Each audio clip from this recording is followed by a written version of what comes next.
Looking back, a morning comes, don't find your face in your grass. Take the moonlight by the tears of any such a shading. What is there, it's just the same, what it's dry in your crown. I'm spanning my grass, walking back, so when my grass you're fading. I'm waiting so long, I'm waiting so long, I'm waiting so long, I'm waiting. Rolling up the stones around you, turn your face to your back. In the silence of a better dream, singing to the wind, you're shedding. The rainy winds will wash away all what you want in your crown. That is a man, but it's temperate, though otherwise we're fading. I'm waiting so long, I'm waiting so long, I'm waiting so long, I'm waiting.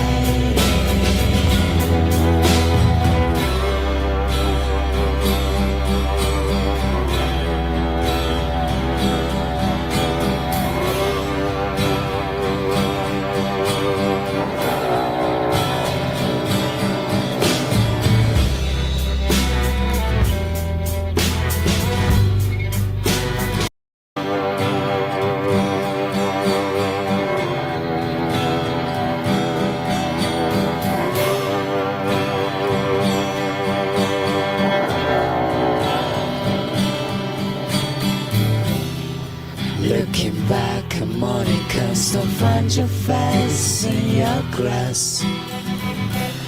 Take the moonlight by the tears of any such a shading. What is there, it's just the same, what it's dry in your crown. I'm spanning my grass, walking back, so when my grass you're fading. I'm waiting so long, I'm waiting so long, I'm waiting so long, I'm waiting. Rolling up the stones around you, turn your face to your back. In the silence of a better dream, singing to the wind, you're shedding. The rainy winds will wash away all what you want in your crown. That is a man, but it's temperate, though otherwise we're fading. I'm waiting so long, I'm waiting so long, I'm waiting so long, I'm waiting.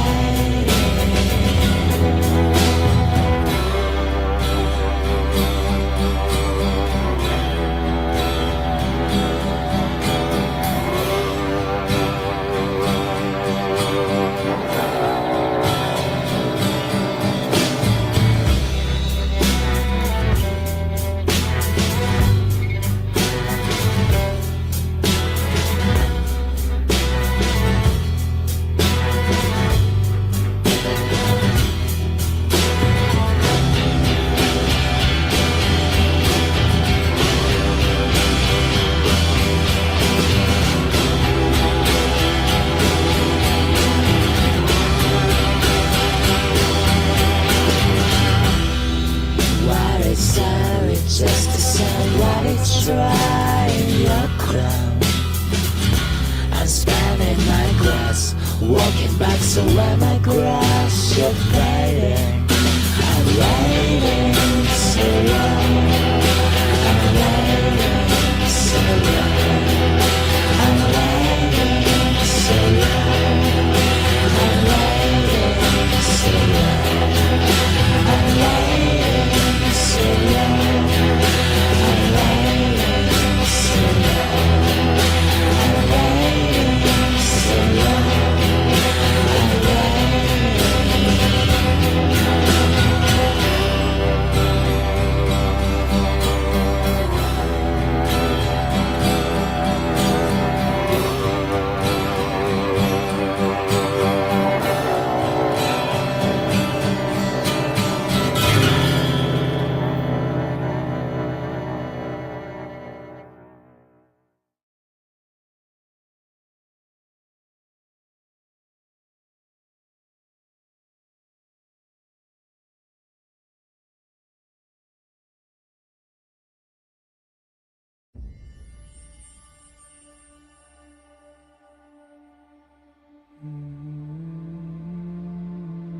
Every morning when I... Where is my Old Spice? My cologne-infused Old Spice. Gotta get my Old Spice. DJ, we're leaving.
Managing schizophrenia with daily pills is a constant reminder of your condition, and missing them may have serious consequences.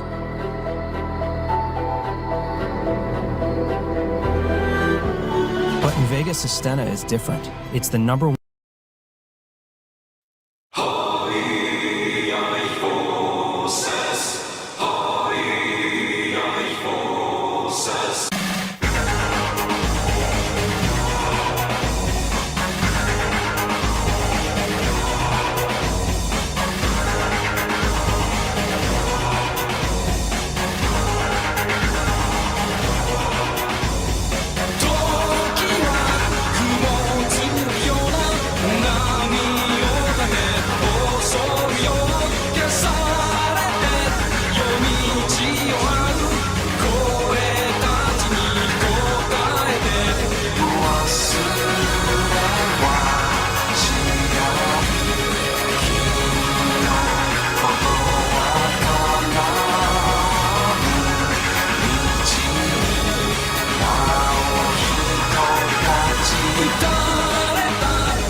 find your face in your grass. Take the moonlight by the turns of any such a shading. What is there? It's just the same. What it's dry in your crown. I'm spanning my grass, walking back so when my grass you're fading. I'm waiting so long. I'm waiting so long. I'm waiting so long. I'm waiting. Rolling back the stones around and turn your face to your back. In the silence of a better dream, singing to the wind, you're shedding. The lightning winds will wash away all what you want in your crown. There is an end, but it's temporary, so otherwise we're fading. I'm waiting so long. I'm waiting so long. I'm waiting so long. I'm waiting.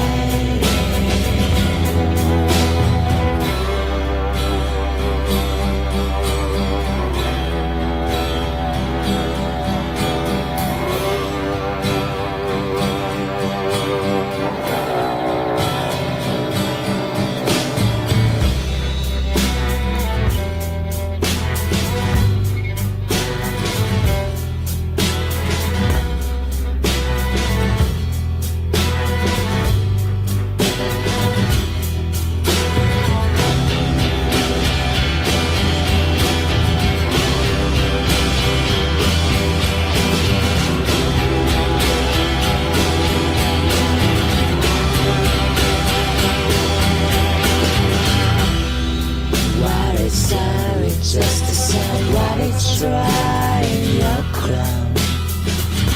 I'm spanning my grass, walking back so when my grass you're fading. I'm waiting so long. I'm waiting so long. I'm waiting so long.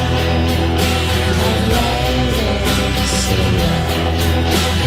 waiting so long. I'm waiting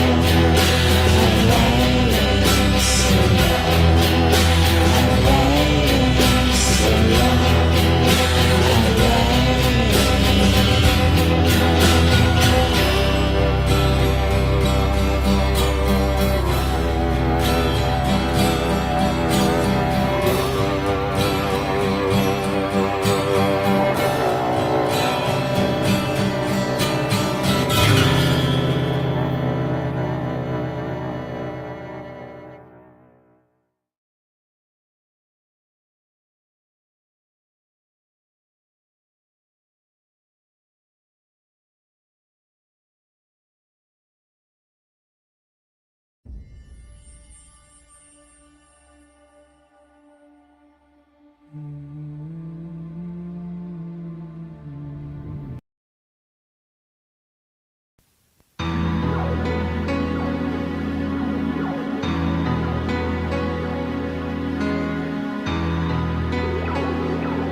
Every morning, when I put on my uniform, I'm reminded of the countless men and women serving in the armed forces wearing their uniform.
Managing schizophrenia with daily pills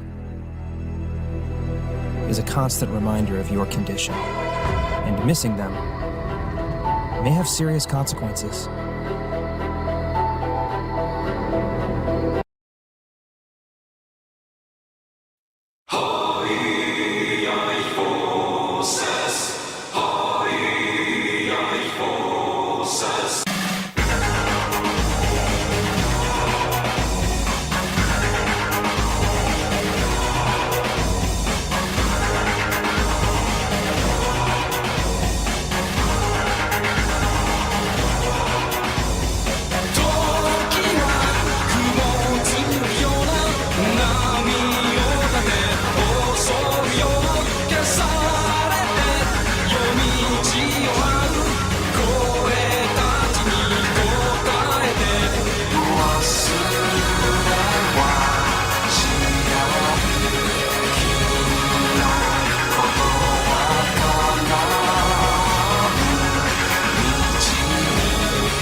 Yeah, you are now live, Live, with your host, the most froze, the bad boy of indie comics, the hottest ticket in all of indie comics today, the one that got away. Yeah, the people's champion, the undiscovered, undeniable, unstoppable, unbreakable, creative juggernaut, the IP generating machine, CEO of Glacier Mountain Comics. It's your boy, Glacier. Yeah. Welcome to the show. We're back like we never left. Yeah. If you're new to the channel, subscribe and make sure you hit that notification bell so you can be notified whenever I go live. Yeah. Also, make sure you hit that like and leave a comment on your way out the door. Yeah, help us fight the algorithm and get into the recommended. Yeah, you can do that for the free. Leave a like and leave a comment. It's greatly appreciated like you wouldn't believe. Yeah. Also, my PayPal, if you're interested in sending donos, is in the banner scrolling across the screen below, and my Twitter handle, where you can take a look at all kinds of art and works in progress here from the Glacier Mountain Comics Studios. If that's your kind of thing, you never know what you're going to see. Pencils, inks, full color pages, character concepts. You just never know what you might see. So if that's your thing, go ahead and follow me over there on Elon's X, over there on X, or the Twitters if you keep it old school. Yeah. Twitter handle and PayPal, both in the banner scrolling across the screen below. Yeah. We're going to start the stream off first. We're going to read some of Berserk, Kentaro Mura's Berserk. Yeah, but we're only gonna start with the first volume, the Black Swordsman arc. And I think we'll keep going with Berserk as we progress with more and more streams in the future.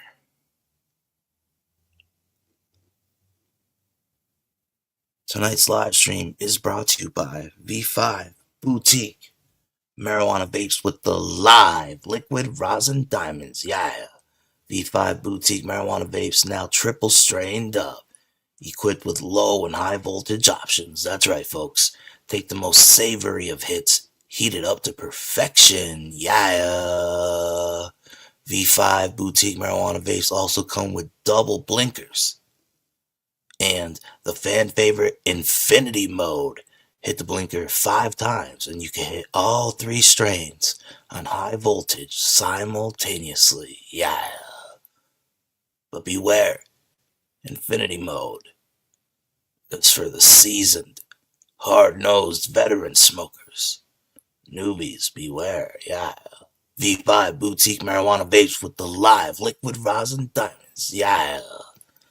And tonight, we're smoking on grape soda, glowberry, and cherry pie. Yeah. Here live in the Glacier Mountain Comics YouTube studios, where it's not too late. You can donate right now. You can send donos my way via paypal.me/glacier8888. paypal.me/glacier8888. Thank you so much for watching live or on the playback. Appreciate it. I see you. Salute. Make sure you tap all the way in. Yeah. Worldwide. Through our works and our mission statement over here at Glacier Mountain Comics, it's simple and remains the same. Through our work, we will affect mass change and mass awakening on a global scale like never seen before. Worldwide. Yeah. The funny books. They're going to catch a second wind. I will force the funny books into a much needed, long awaited renaissance. Comic books will rise again. This new era, this new age, spearheaded by the Glacier. The Ice Age. Yeah. Stay on the lookout for our debut to the world. Sledheads. The Gun Fu. Grrr.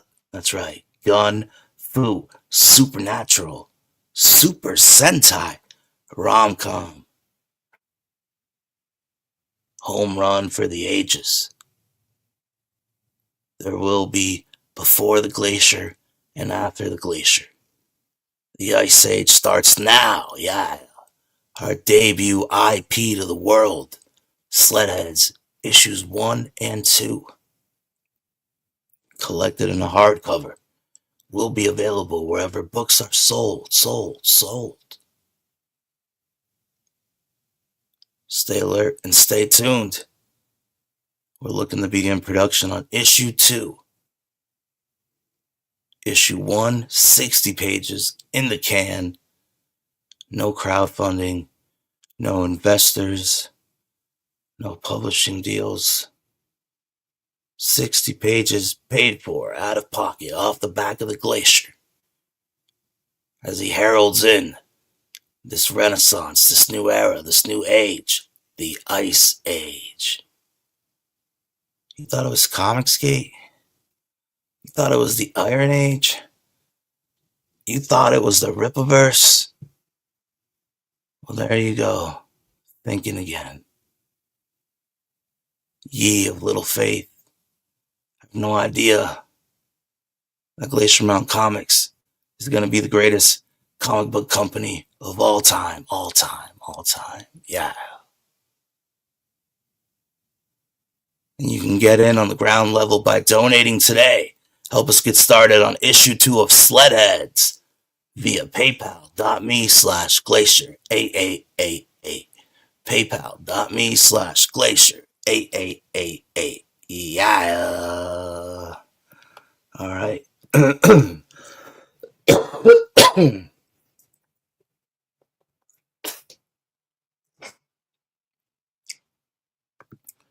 Let's get to it, shall we? I hope you guys enjoyed the fashionably late, extra long Glacier special of an intro, 40-minute intro.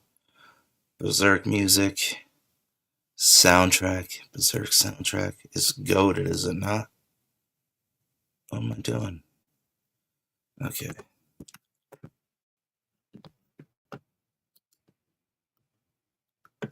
Whoops, I guess not that. Technical difficulties.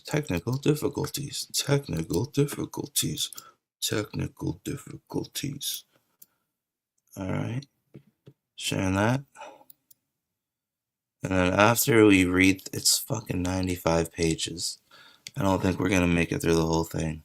But after this, we're gonna watch this video. Find out how they reviewed the Black Swordsman arc from Berserk. Kentaro Mora's Berserk. Yeah.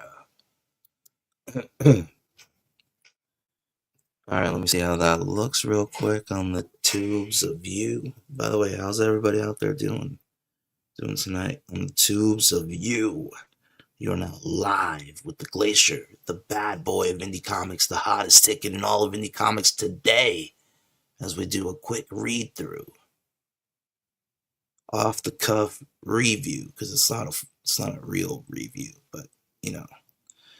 I'm gonna hit the road as we go, you know what I'm saying? Does that sound good?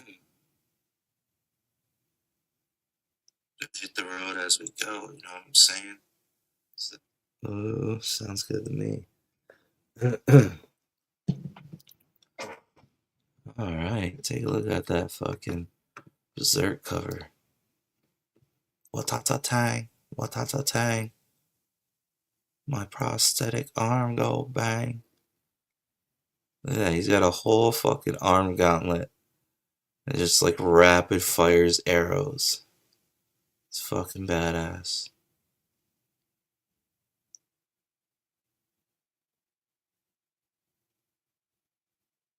One eye open. Your life. It's badass. And apparently, Kentaro was in his 20s. This is what he was putting out in his 20s. The very first thing of Berserk ever. I think I can go out on a limb and say that Berserk might be the greatest manga of all time. Of all time.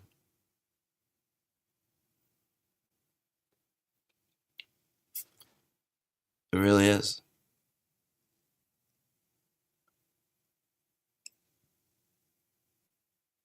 Dark medieval fantasy.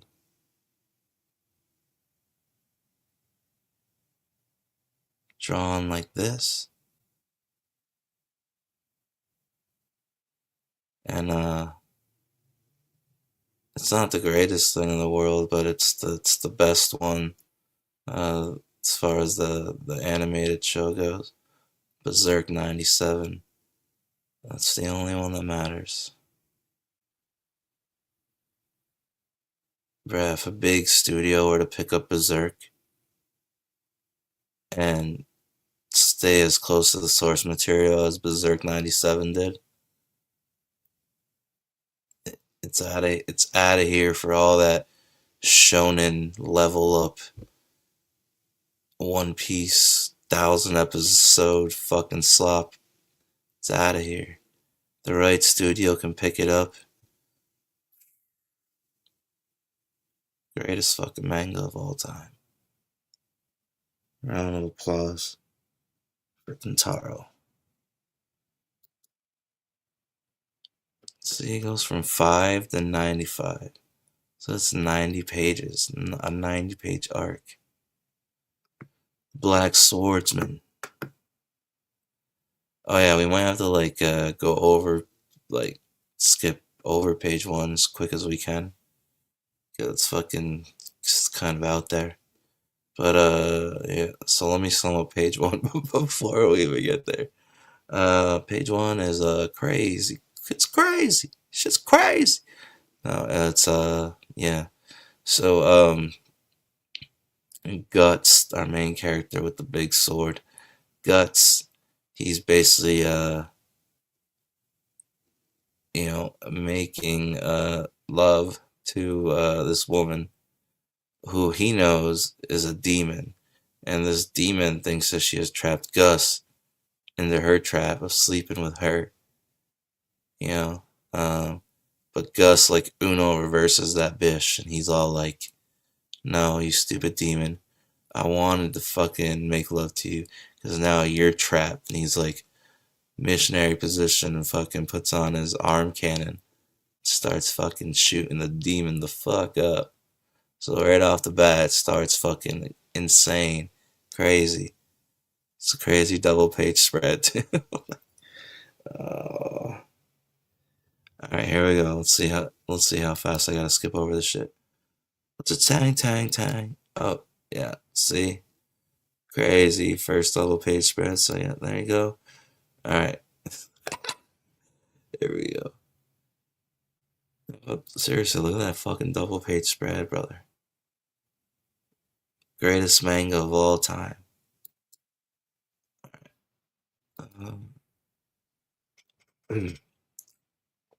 You fell into my trap, fool.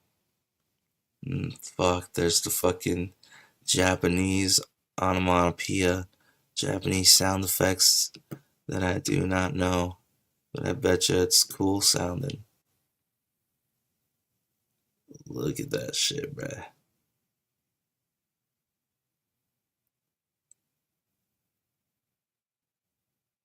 Greatest manga of all time. Oh, and I like this. This becomes like a motif of fucking Guts when he You know, and he has to go dark in those deep, dark places in order to commit the fucking acts of violence that he's about to do. He has to become evil. But it's like only his face gets shaded, you know what I'm saying? So it's like he's like controlled evil. And it's a repeated thing. It's an awesome choice. I fucking dig it. Look at this. It's fucking beautiful. The greatest manga of all time. Doesn't matter what anybody else tells you. I'm always right. The only one trapped is you, bitch. Oh, and he just jammed the fucking prosthetic arm cannon fucking crossbow in the fucking demon bitch's fucking mouth. Yeah, right in her mouth. Right in the kisser. Right in the kisser. Fuck, am I reading this wrong? I forget. I think we're supposed to go fucking right to left or something. This is your last taste of heaven before I send you to hell. That's what she's saying. Oh, wait. No, that's what he's saying, right? Because she's doing the licking. Ugh, fucking nasty ass fucking dick tongue. Look inside of Guts' face. God damn it.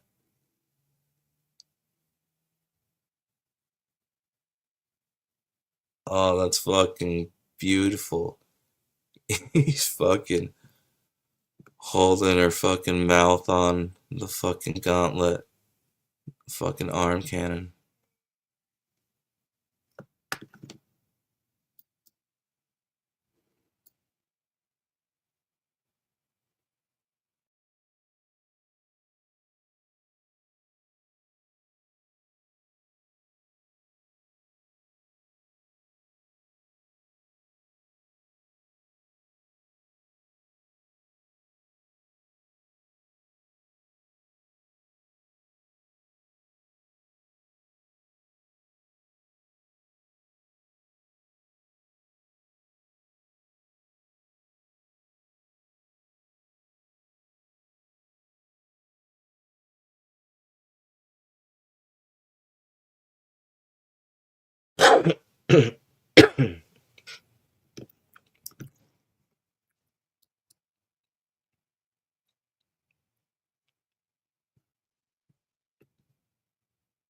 And you zoom on it even more, and you can tell it's drawn again, right? Because of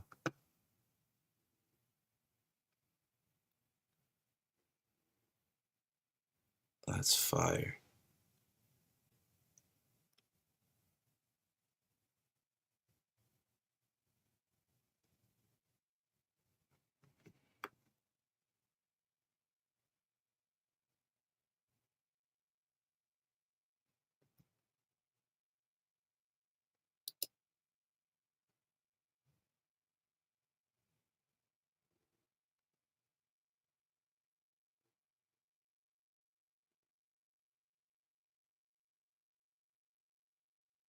It's so fire.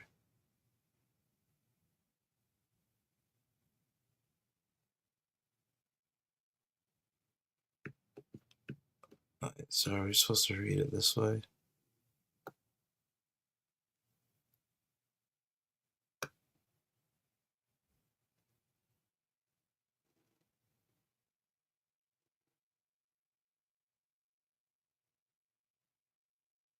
I have no idea what this says. It probably sounds like wind or something. Or maybe it's fucking like wolves are howling. I don't know. Wish I knew. But it's beautiful.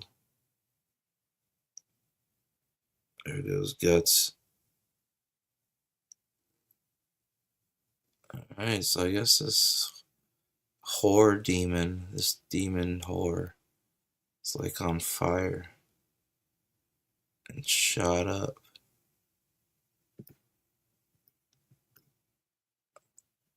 I think she might even be smoking.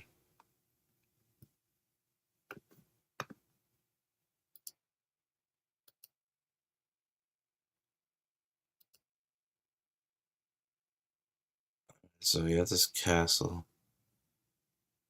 It's obvious these are like troops or like an encampment. Look at this scan though. You think that was the scan, or that's how the panel layout was?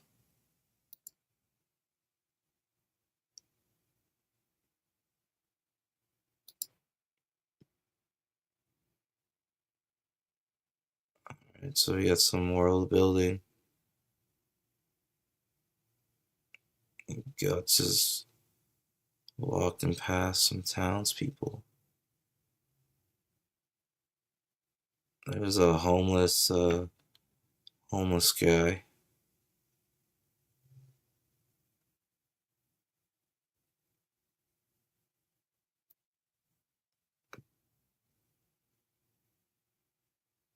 A night.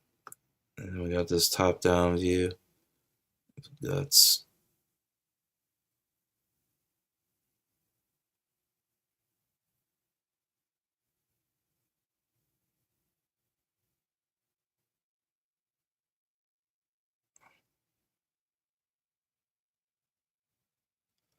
Damn, Guts is seeing a like prison fucking stagecoach of girls passing by him. Like, what the fuck? Now we flash inside of this bar, and they're fucking throwing knives at some, I guess it's a fairy or an elf. They're being bullies. Look at this guy's fucking mustache.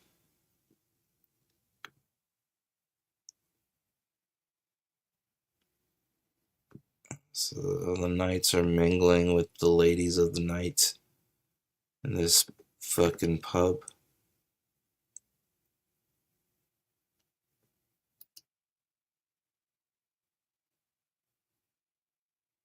Pretty cool panel layout.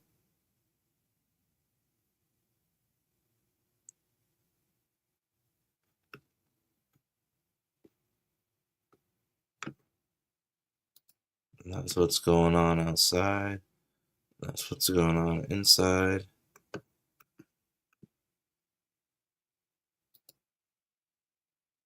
Oh shit. Stop squirming around. How am I supposed to hit you? I feel sorry for that elf. There's nothing we can do about it. So these guys are all seeing this go down. And they're all chickening out from this big fella with the fur on. Hey, here comes the next one. So he's throwing knives at this fucking elf. Tinkerbell-sized elf. Not even the Lord Mayor can lay a hand on the men of Coca Castle. Best not to get involved. Alright, so these bullies have a reputation. They're from Coca Castle. And apparently, even the mayor can't do anything to them.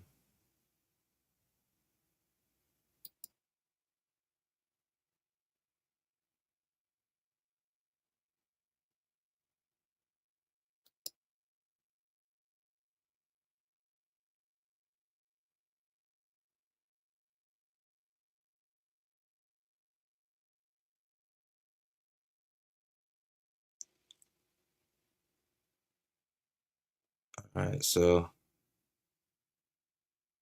see Guts loading the fucking crossbow on his fucking prosthetic arm. So looks like he's loading it up. And he gives the barkeep fucking Like some shillings. Like, hey, this is for your shop because I'm gonna fuck it up quite a bit. So they're like, huh? What? And then he sees Guts has all these fucking weapons on him. That's fucking awesome. It's good stuff.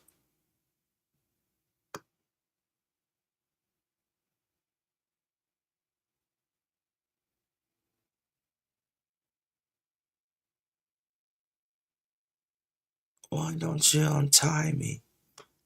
Bring it on, fathead. So this elf is mouthing back off at this bully guy. I'm gonna stuff those words right back down your throat. Now stop wiggling. Alright, this is some manga Japanese shit.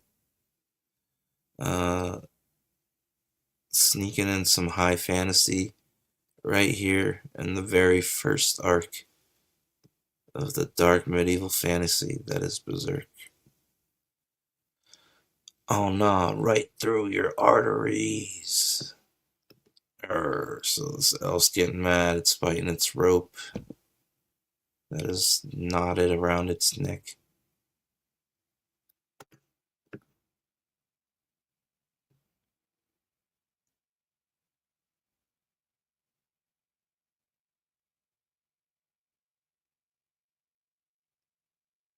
It's interesting. His eyes are blacked out. Normal eyes, but they're like surprised, you know. And again, right here, his eyes are covered in shadow. And he's the only one's eyes that are covered in shadow. And even her, he did something different for the elf's eyes as opposed to the people's eyes.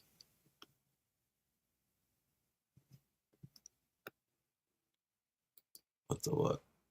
Gray tones. Oh, fuck. Wait, so he goes from this. He's holding another knife, getting ready to throw it at her. And then bam. Right through the fucking cranium. Stuck to the fucking wall via repeater crossbow from a fake prosthetic arm. Oh my god, his tongue's sticking out. That is brutal.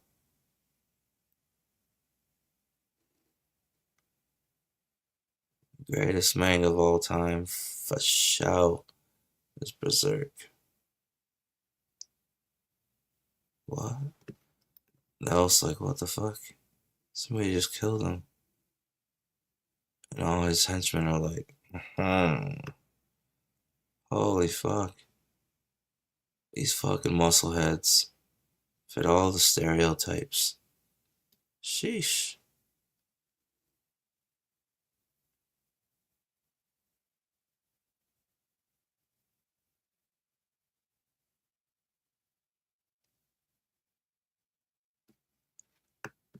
Bastard. Who the hell? Igor. Okay, so this guy's name was Igor. He's fucking dead as fuck. Blood leaking all over the paneling. Yeah, Igor is dead as fuck. I'm sorry, boys. Igor fucked up.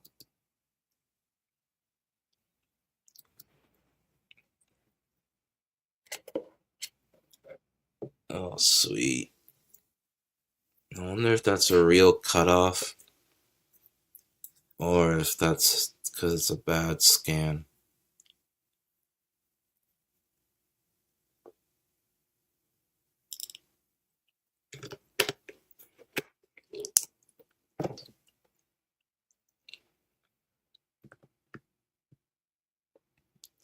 And believe it or not, there's 5 panels on this page. Good real estate on what needs to be emphasized. Badass. badass. It's all the speed lines through that shit.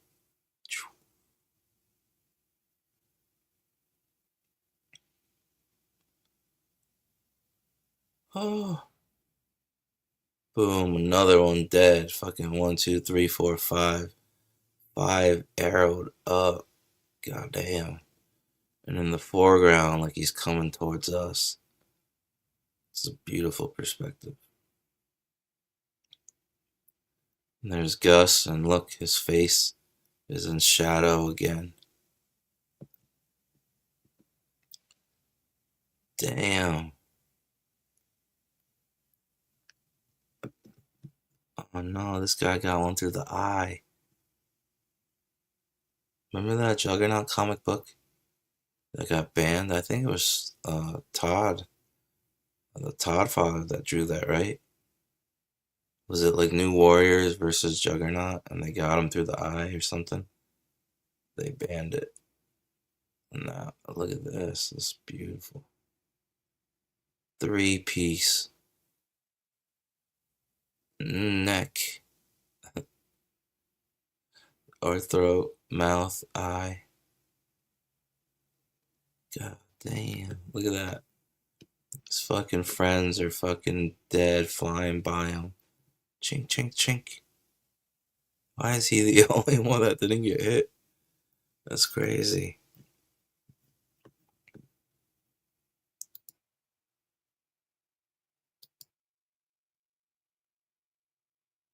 Oh, I like this splash page with a big ass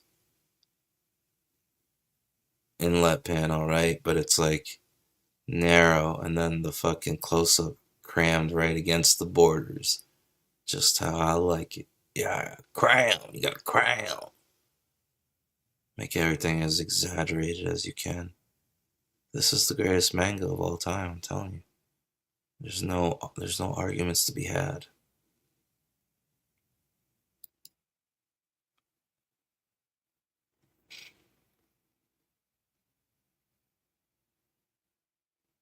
Is he loading his fucking arm back up? Or is he all out of arrows? This is beautiful stuff, bro.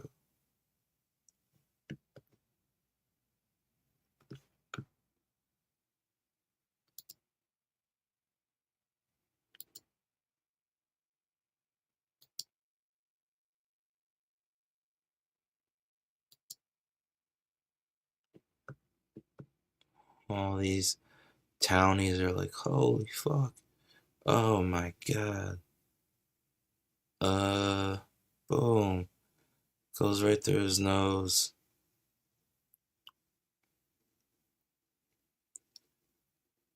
Damn.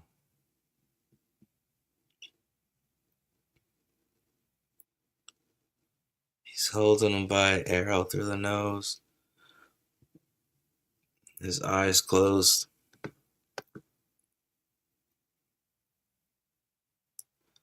That's a sick, sick looking panel.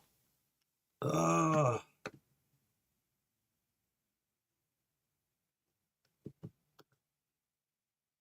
I guess that he yanked it out of his nose. He's dropping his sword in pain as he grabs his face.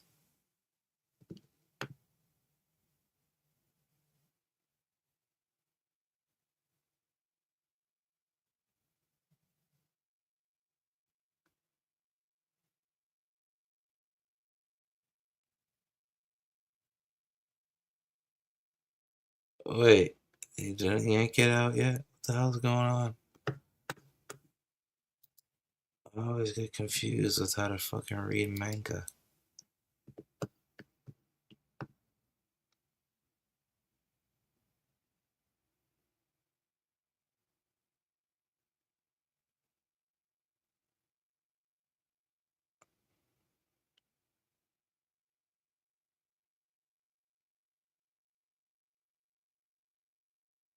Okay, so I think it goes like this. Boom, boom, boom, boom.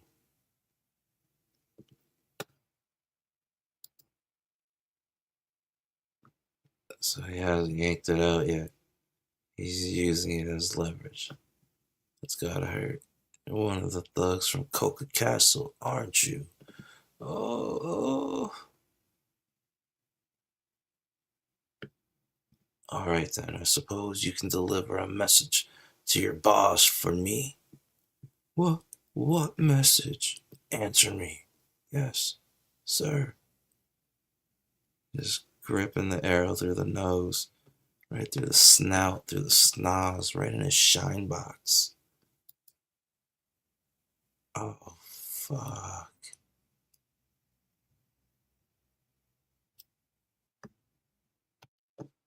Again, covered in shadow, when he's about to commit extreme acts of violence. Black Swordsman has come. The Black Swordsman has come. The Black Swordsman. That's all.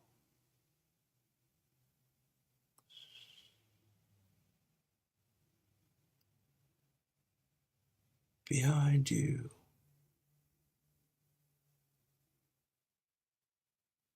So this is the page turn. Him drawing his sword out is the page turn because we're going from right to left in manga, I believe. So that's badass. She's like, behind you. Clink grabs the sword. Holy fuck, big sword.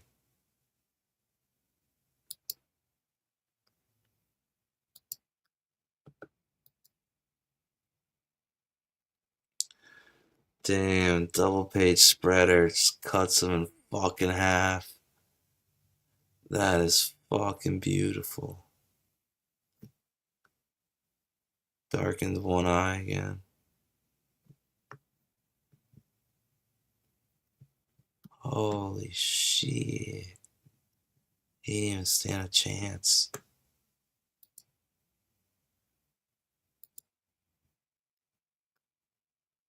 Yeah, look at that. Fucking beautiful.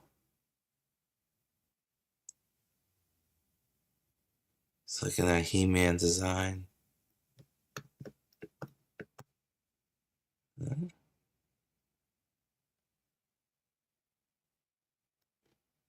Ching. It's awesome. His twist through the air. It's fucking fantastic.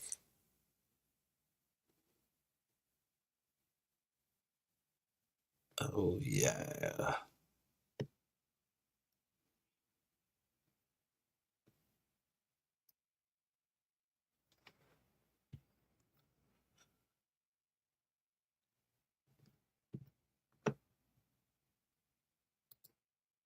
Right from the jump, this is already the greatest manga of all time. Even at its beginning, right here on the Black Swordsman arc. Look at that. That's so fucking good, man. And the fucking shawl poncho thing. Damn. Big chunk of iron coming down. Great, like, down shot perspective. And the speed lines on the great hunk of iron. Look at that work.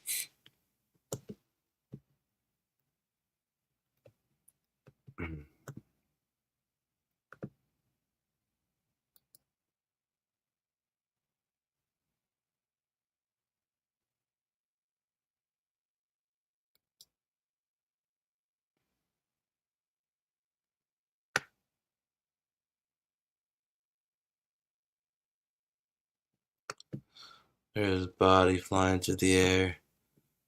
Lands on the townies in the pub. Right on their table. And then he falls to the ground. And there's guts in the back.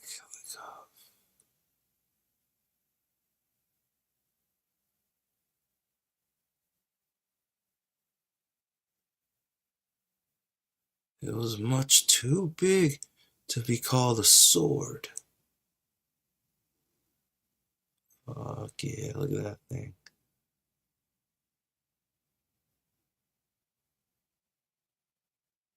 Blood dripping off of it.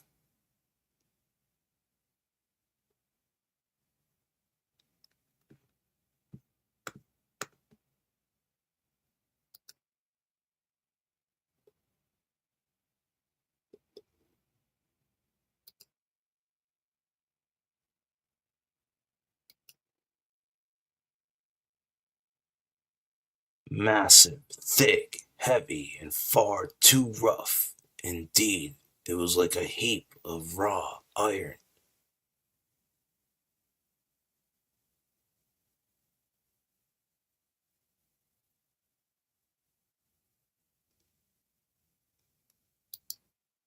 Oh man, wait a second. Don't leave me here. Um, um, excuse me.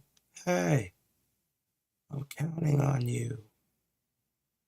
I'm counting on you.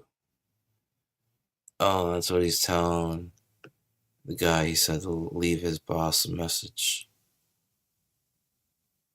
Damn. Nice splash page with inset panels. Beautiful.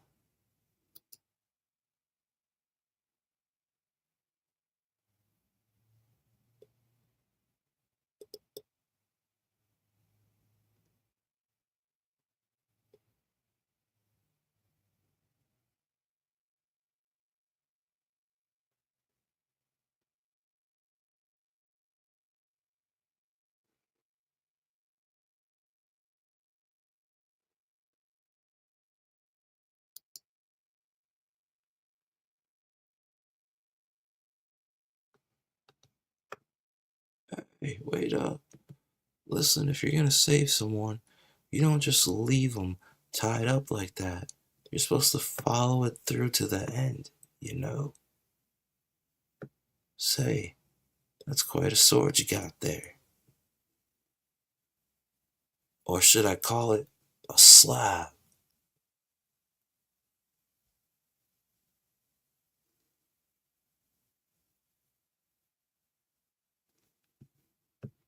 Hmm.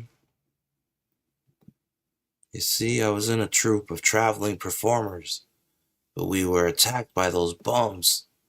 Since then, I've been locked up in a mina bird's cage and soaked in a wine bottle. It's a wonder I'm still alive, that's for sure. Oh yeah, I'm Puck. Nice to meet you. So the elf's name is Puck.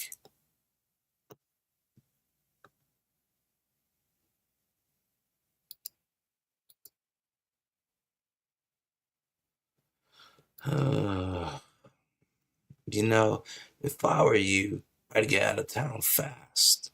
I mean, if they catch you, they'll cut you to pieces.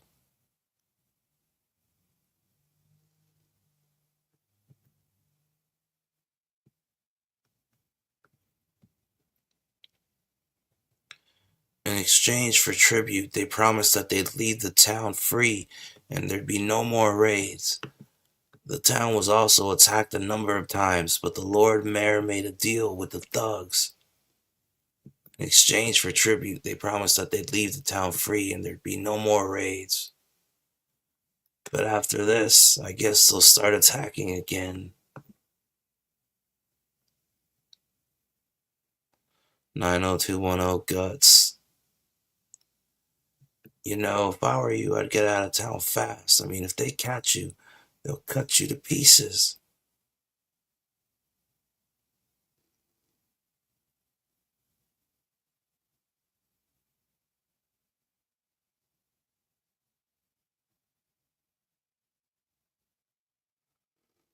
Oh, look, she's about to, like, land on his shoulder. And it's not just the thugs either.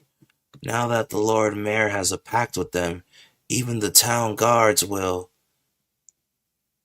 Ah! This flicks her off. Ow, that hurt. What'd you do that for? Don't touch me. Doesn't he say, like, don't touch me or something? Maybe it's on the next page. Oh, yeah, there it is. That's the meme, isn't it? Don't touch me. What is it with you? A person shows you a little concern and you respond with that stuck-up attitude of yours. What? Oh, she's raging. Don't touch me. I'll squash you. That's hilarious. Oh, what the fuck? Guts is walking. This is like the fucking westerns. Where you see through their legs. Somebody who's approaching. Oh, fuck. Guts is surrounded. See? I told ya.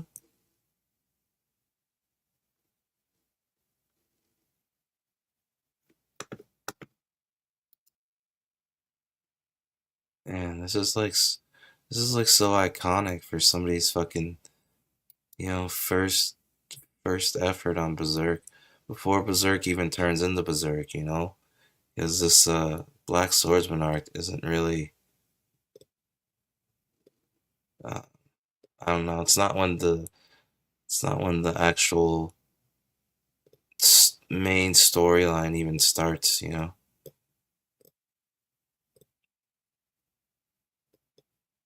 Okay, gotta back at this castle.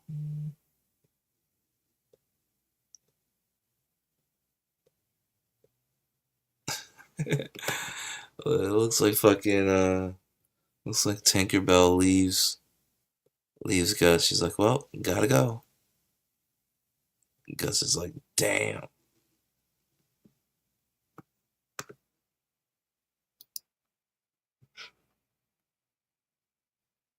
Beautiful stuff.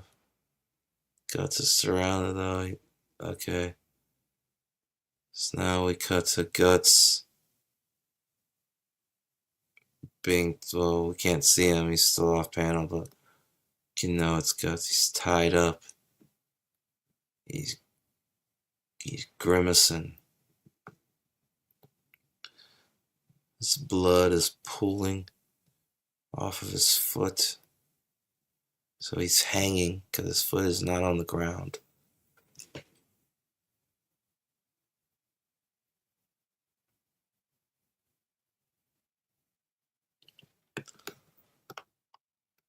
Damn, man, it's like every page I fucking like. Every panel I fucking like. Wait, so what's over this middle panel? Just to let you know that they're inside the castle. I don't know what those sound effects are, but it would probably help with storytelling if I knew what they were.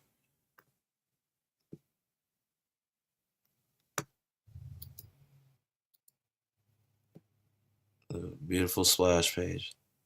There he hangs, beaten and tortured. Hell yeah.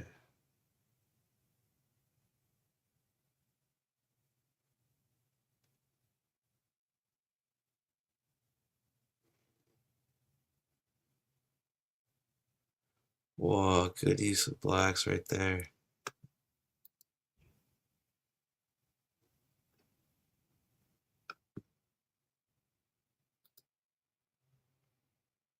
Oh wow, here we go.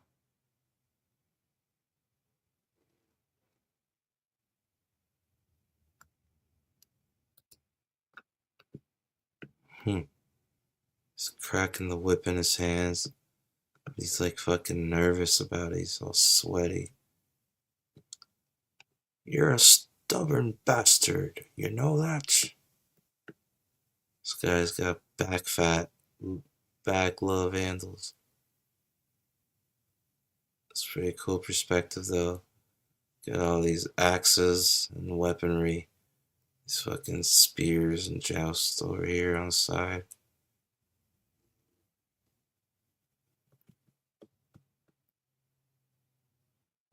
Dang, you got all these torture tools. Fucking pliers.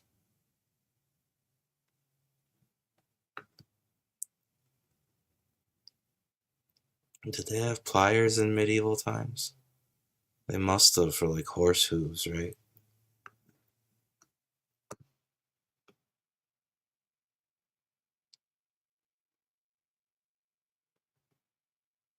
Ain't you even gonna make a little noise? Huh?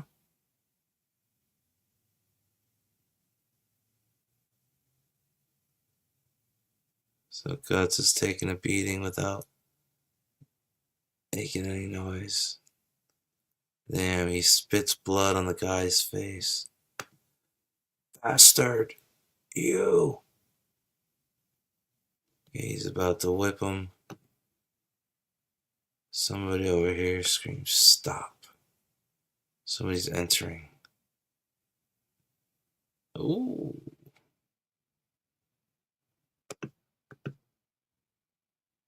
It's cool perspective and layout too, because the top of this panel goes up further than the end of these two panels. Good splash page perspective. Guts in the foreground. Foreground, midground, background.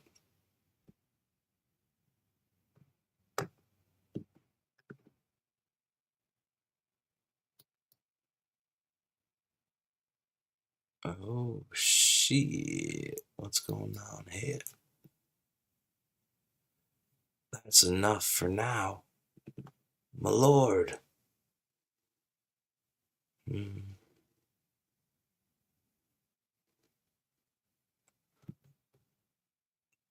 That stockpile of weapons, it belongs to this man? Yes, Lord Mayor. Enough weapons to start his own war. Crazy bastard.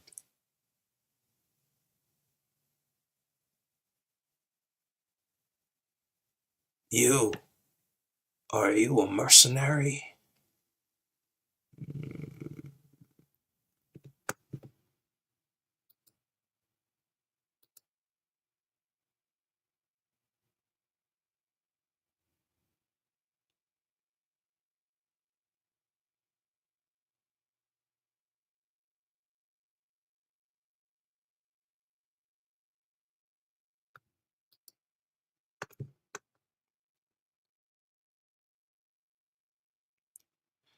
A complete stranger to these parts.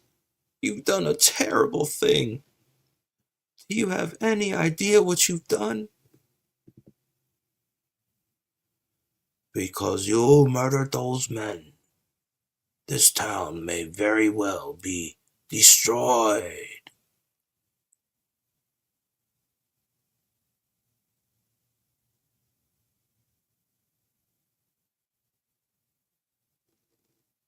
Are you telling me that those guards standing there are scarecrows?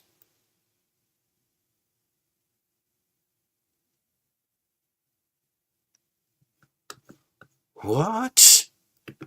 Enough.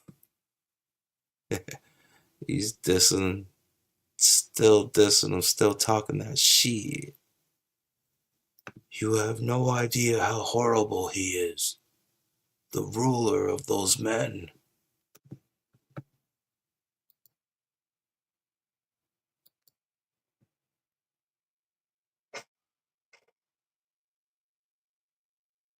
Oh, wow. Love it. Love the layout of this panel. And this is beautiful. Behind the back, down shot. Oh, look at that. Even the horse has fucking snake scales or reptilian scales. It's badass. Fuck yeah. No one can kill him. At least not anyone human. That thing, is beyond human. It's something horrible and incomprehensible. A creature from the very depths of the pit. Dun, dun, dun. Dun, dun, dun, dun.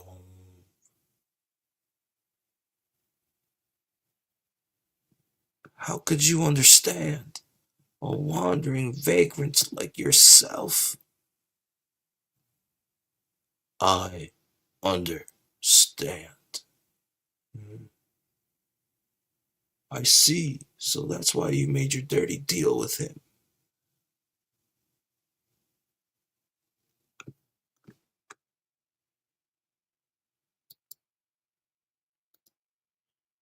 Oh, shit.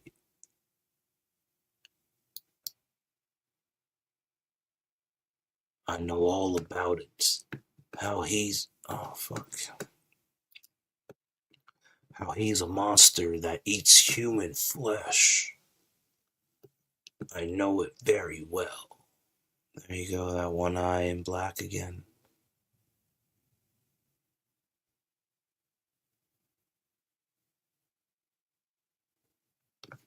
Hmm? And I know that you continue to provide him with his meals. Huh? A prison wagon full of women and children. I passed them at the gates of the city.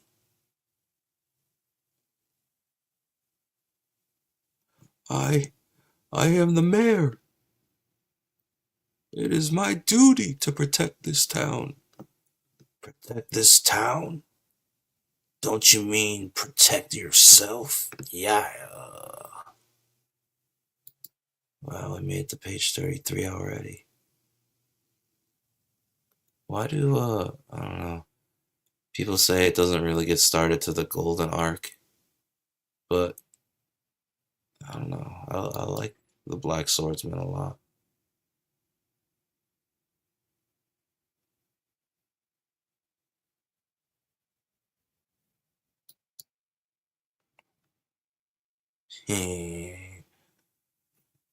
My lord. You.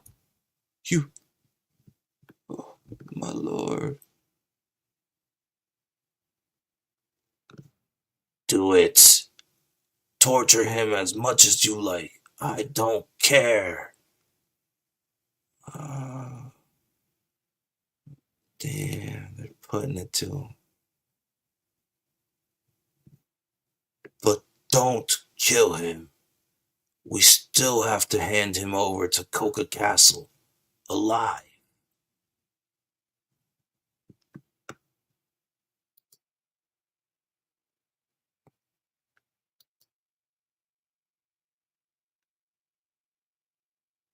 Dun, dun, dun.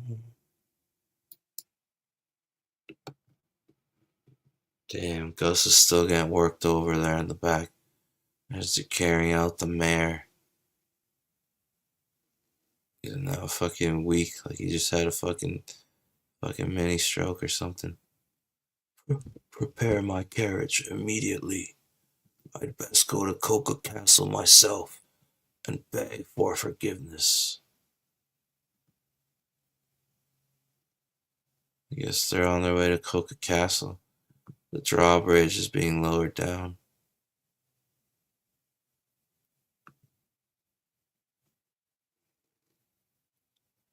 The Black Swordsman, you say? Yes, Baron.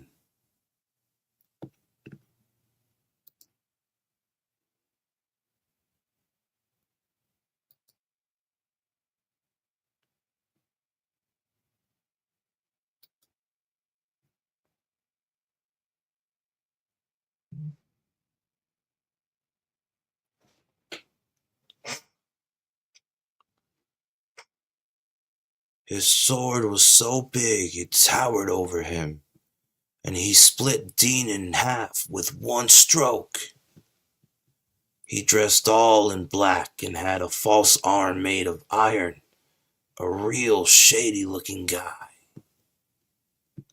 Is this just me, or does this look like a side profile of fucking Hitler? You know, or like a long chin Joker.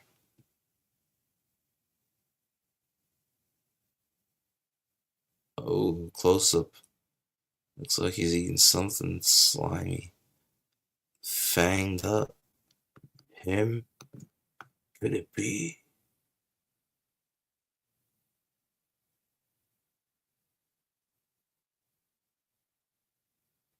My lord, what is it?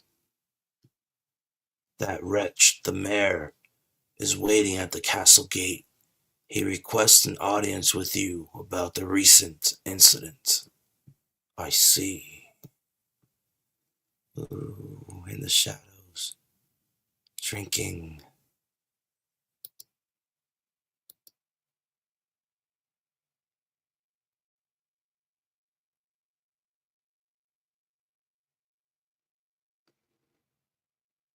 Okay.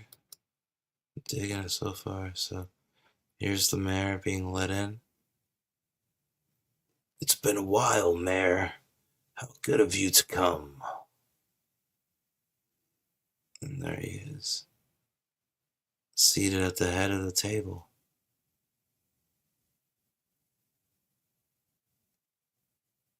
Oh, the mayor's like, oh fuck. Gulp.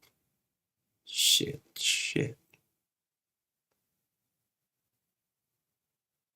Oh, look. The sunlight's coming in, but it's not on him. He's still behind the sunlight coming through the windows. Your lordship, I have come to ask for your forgiveness for this recent transgression. This was the act of a vagrant who was unfamiliar with our ways. There is no connection to any of the townsfolk. He's slicing a steak. Look at those long nails. So apparently that's human meat. That's what they're implying. Page 37. Ooh, I like it already. Yes. Face of this unhuman-like thing, covered in shadow.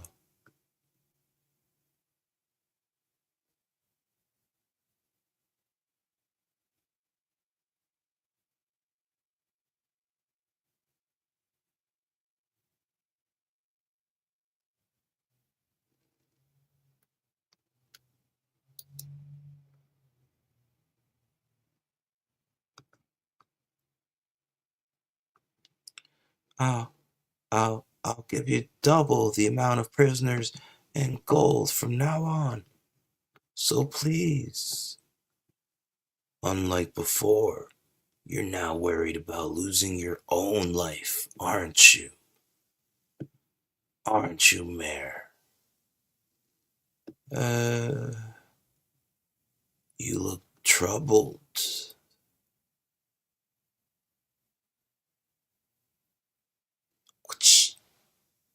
Oh, throws his food at the mayor.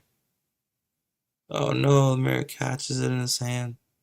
This is great panel layout to zoom in on the ear covered in sauce on the palm of his hands.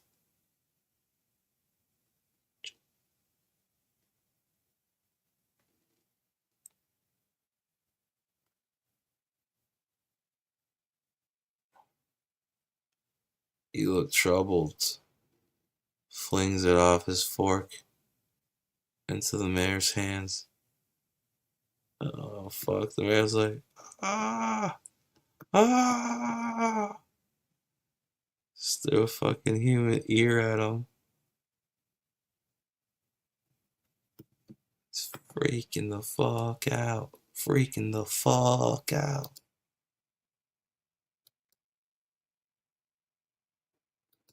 Damn, did I skip a page? Okay, right here.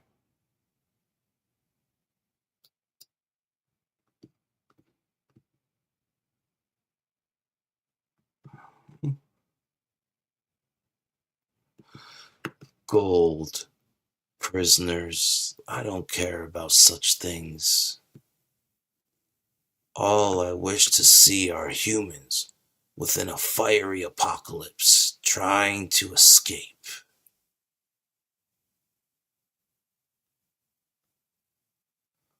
All I wish to hear is the sound of snapping bones crushed under the hooves of horses.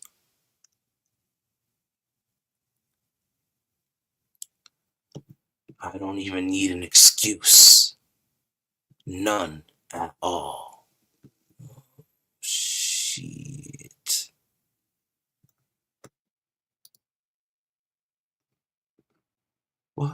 What are you doing? Let go of me. Ooh. Let me go. My lord. My lord. Face blacked out again. Yeah. Ooh. Look at that. And then look at those eyes. The black swordsman.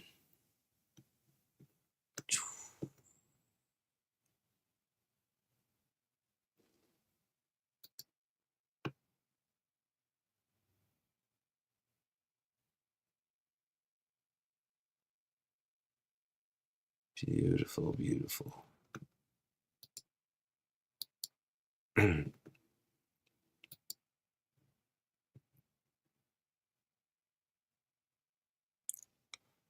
Alright, so we got some blood drops.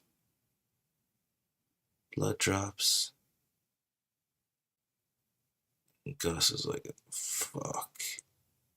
He's down, he can't move. But he hit the floor. Blood. Puddle of blood. Where am I? Damn. I can't move. Oh,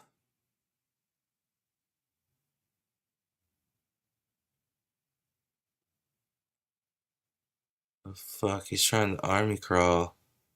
There's some weird, like, dinosaur fetus looking thing over here. It's like, oh, fuck. What is that?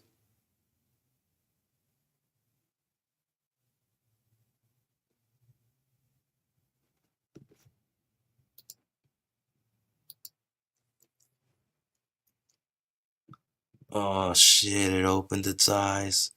Its fucking little mouth. Disgusting. Oh, he's still struggling, trying to move. Oh, fuck. It's moving. You again. It's moving towards him. Fuck, and he can't move.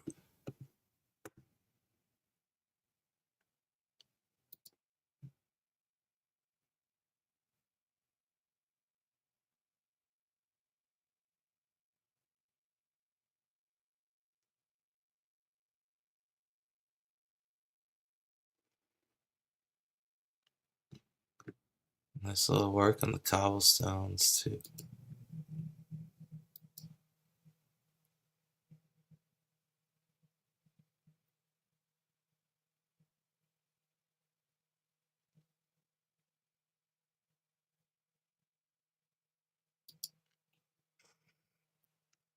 Oh, shit, shit, shit.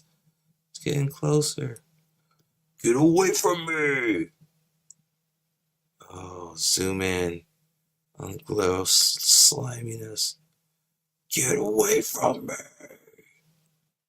Oh, zoom in on the guts.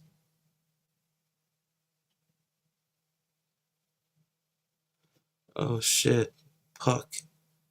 I know that foot. That's Puck. Puck slips on a puddle. Oh, fuck. She falls in the puddle of blood with the keys. Oh, there's definitely keys. Guts is like, what the fuck? Look, look, look. Oh, no, she's drinking the blood. Elle's drinking blood.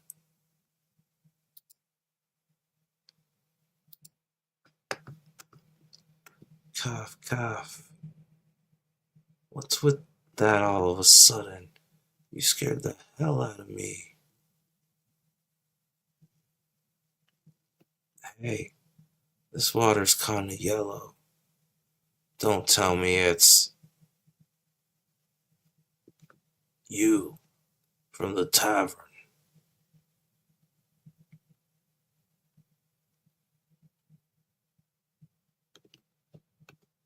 Huh?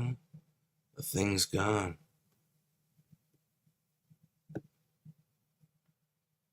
Have a nightmare? Wow, they really worked you over, didn't they? Well, rest assured, I gave that egghead guard a little something to sleep on.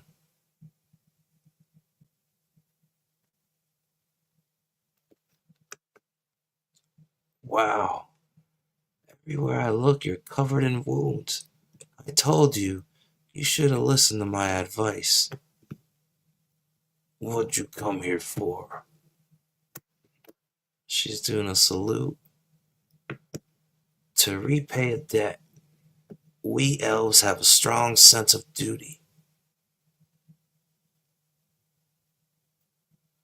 Now let's see. Don't touch me! Don't you ever touch me! Urgh.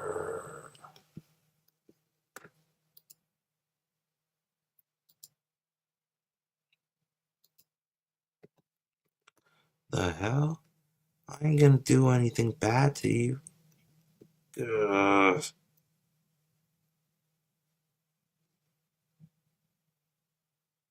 Look at yourself. You're in no position to give me that kind of attitude. Now be quiet and let me handle it. Stop.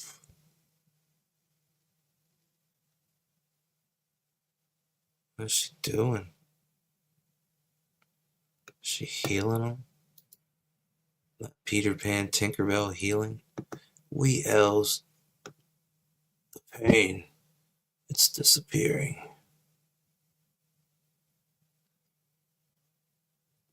We elves got all sorts of powers. Or at least that's what our troop leader said before he got his head cut off by bandits. We can heal wounds. We can sense people's emotions. We can even make people happy. Oh. Light shining on Gus's face.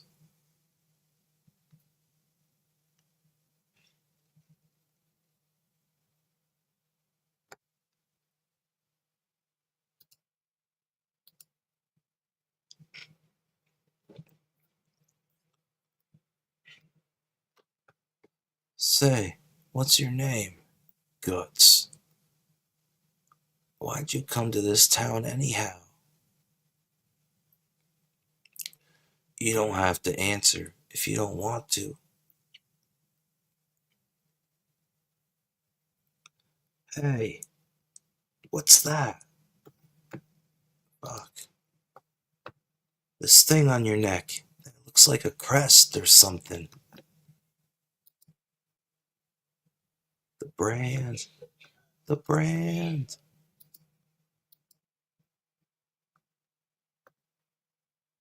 Ah. What'd I do this time?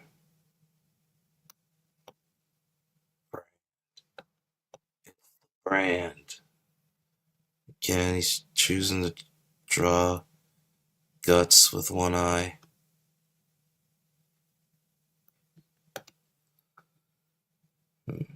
The brand? What's that? What's it mean? Why? How'd it happen? Who did it to you? Huh?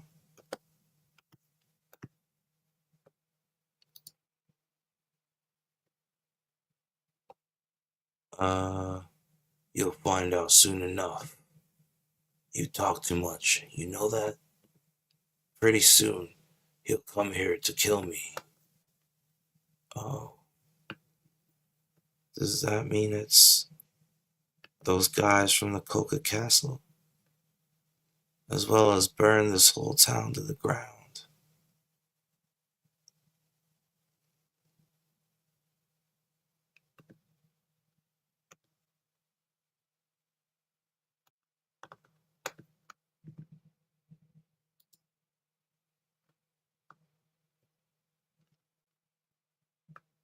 You mean you're planning to drag the townspeople into all this? I don't care.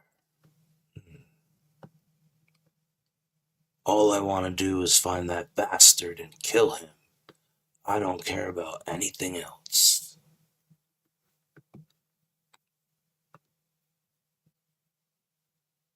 But does he really mean that?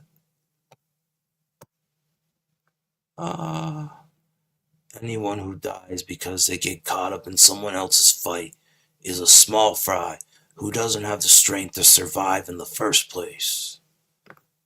So you see, this is like guts, like having to be the hard exterior, only the mission's the only thing that matters. But it sounds like he's giving himself a pep talk, if I'm being honest. His emotions are pouring into me. My chest is burning. If someone can't live their life the way they please, they might as well die.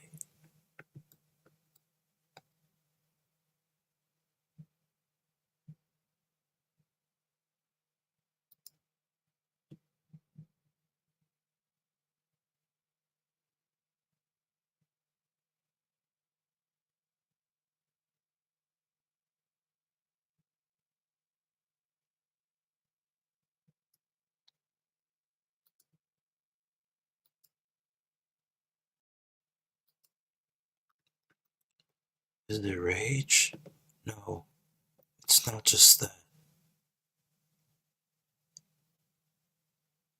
It's rage, sadness, and fear. It's all mixed together, so dark, and there's something even deeper than that.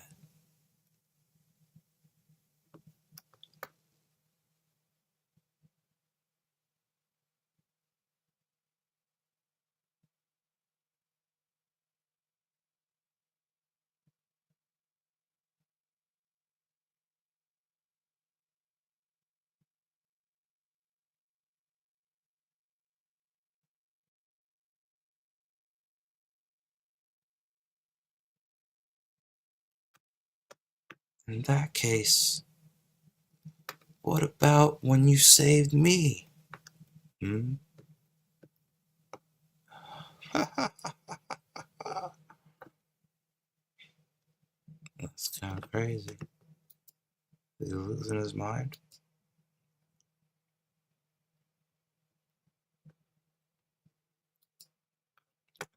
Idiots! Who do you think you are? Why would anyone save you? To think I'd risk my life for a little bug. But, truth of the matter is he did. That's exactly what he did.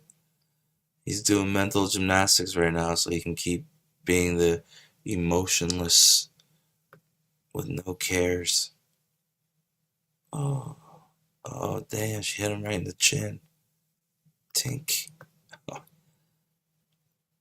Yow. What are you doing, you little?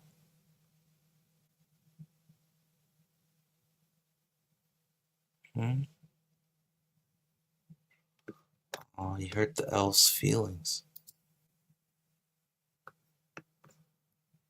Hey, wait! Where do you think you're going? What was that all about? Damn.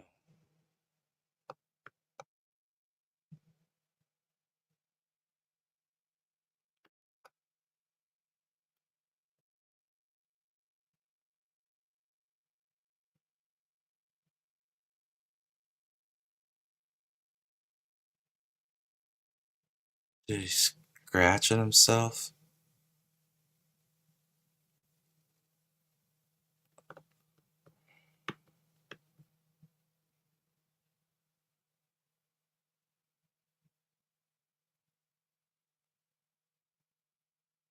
He's putting blood on the brand for some reason. Uh, uh, uh, uh, Ah, I've been waiting for you.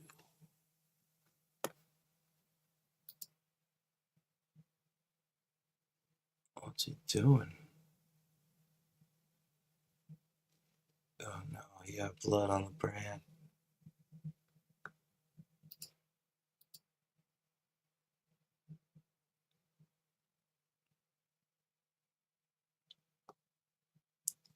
Horrible.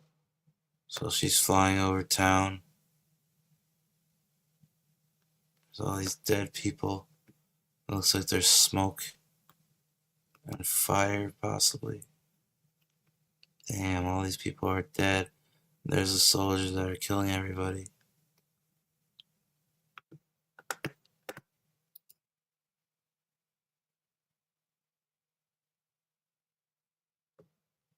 Oh. Wow, look at that double page spread. Killing all the townsfolk. Every single guy's got a different helmet.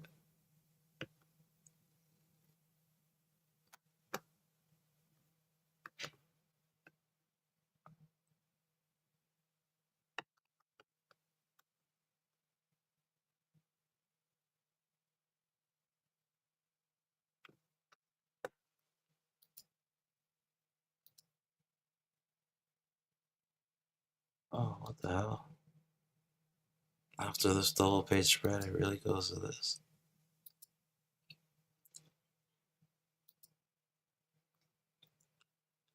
You got a torso on a pike.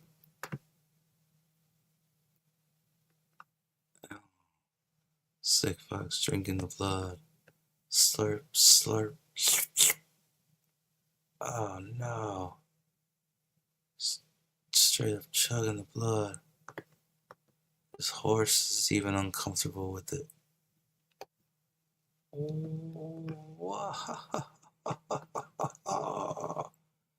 Evil snake motherfucker drinking the blood.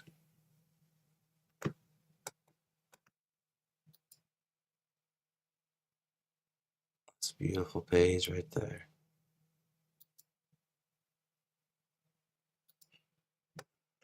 Oh, shit. That's not human. Charge! Burn everything to the ground!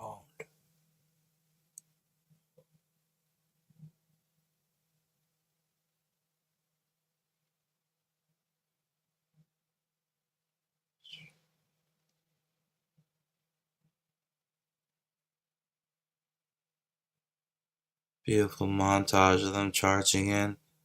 And then it looks like Gus appears right here. Oh, fuck. Somebody's popping out of all the dead bodies. Look at the expression captured. That's good stuff. Bam. Splash page. Guts has shot all of them down. Again, covered in black, his face with one eye visible every time he's doing extreme violence. What? Under the corpses! Guts? Fucking repeater crossbow arrows. Doink, doink, doink, doink, doink, doink. Everybody's getting fucked. Guts is back, bitches.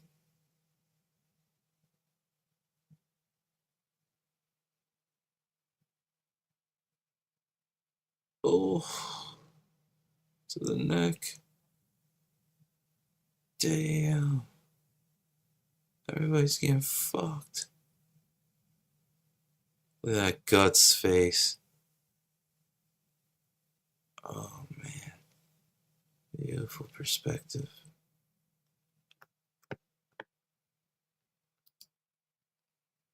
Fuck yeah.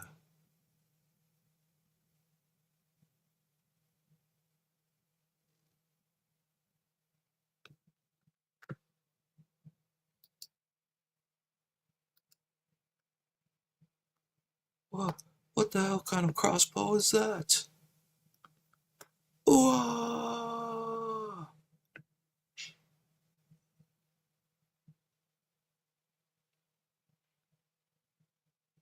Damn.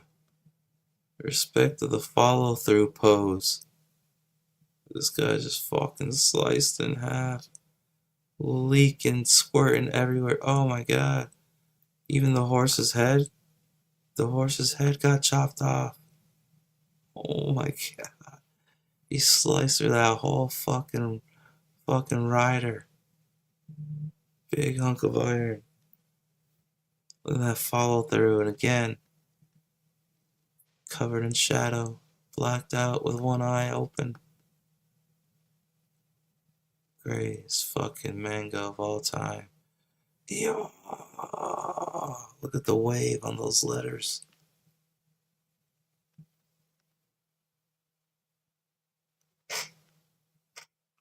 Fuck yeah. Beautiful splash page with inlet panels at the top. God damn.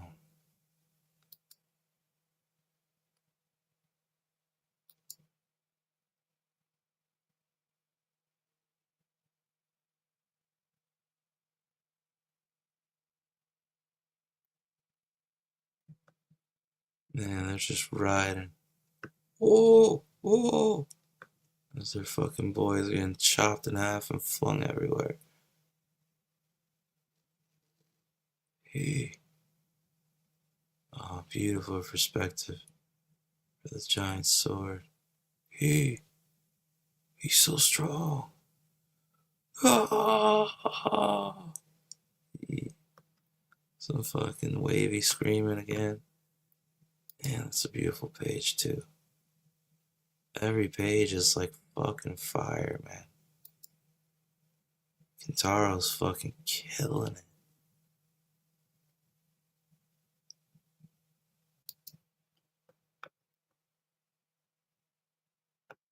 Huh? Oh, there he is. Damn good fucking splash. Oh, there you are. They're riding towards gusts. Everything's on fucking fire. So, you're the Black Swordsman. The one who's been hunting us apostles.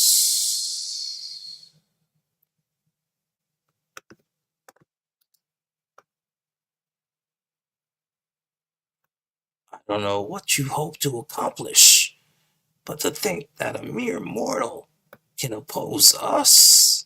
Oh, he's fucking loading up his crossbows again. It's pure folly.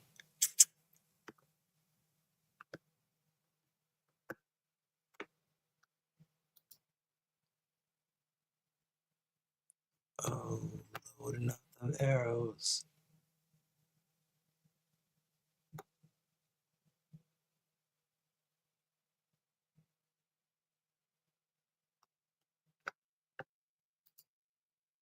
I think he even dropped his sword.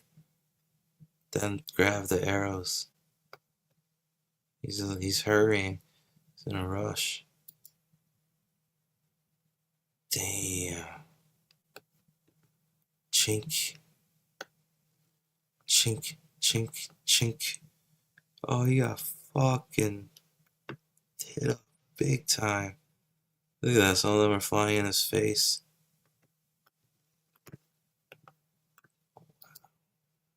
I am very, very, very impressed by Berserk.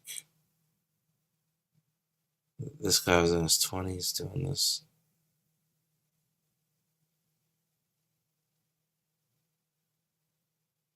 His first outing of Berserk is fucking amazing.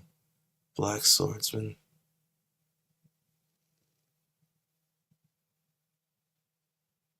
He did it! Oh, look. Perspective, he flew off his horse. All shot up. Damn.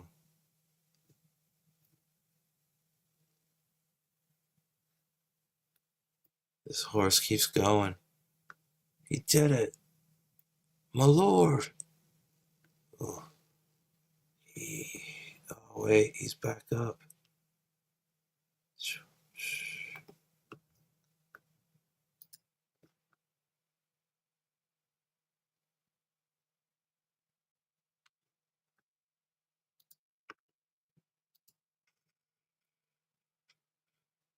Oh, fuck. Shit. What? Oh, he has risen again. Again. Goddamn, Serpentor. Back up. Covered in arrows. Gus is like, huh? He's just gonna load more arrows in there. Oh, fuck. He's ready. He's cocked back again. Oh, shit. Serpentor's like, fuck.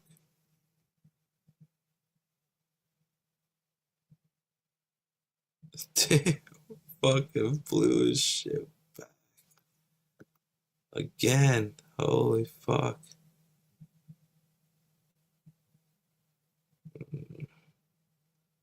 Now he's walking. Walk shit down. Yeah.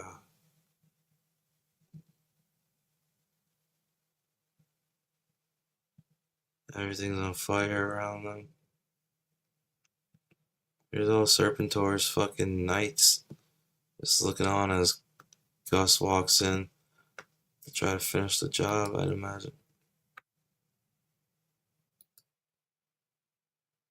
Oh yeah, look at that Western pose in the doorway.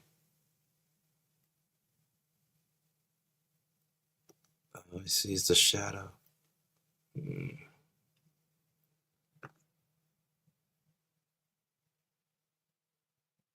Oh fuck. Up in the guts. Gets hit from under the ground. Oh yeah, look, it's a big fucking tail. Big ass fucking snake tail. Smacking him in the air.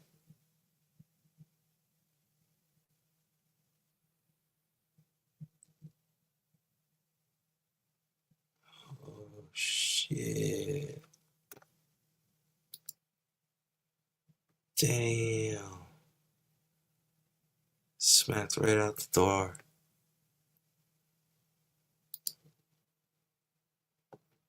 Guts. Oh fuck, he's flying down. There's his crossbow off him. Oh shit. Boom. Lands with a thud. Blood flying out of his mouth. Guts. Oh.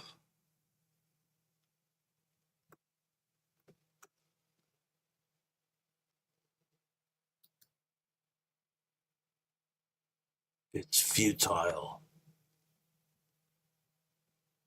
No matter how many bolts you shoot at me, a mere human like you can't possibly kill me.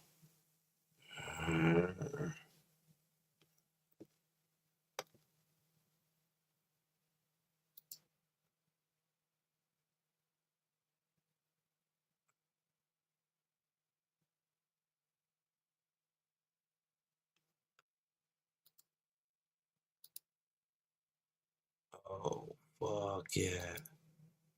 Yeah, splash page. Oh, snake fucking tongue coming out the human mouth. It's fucked up. Beautiful stuff.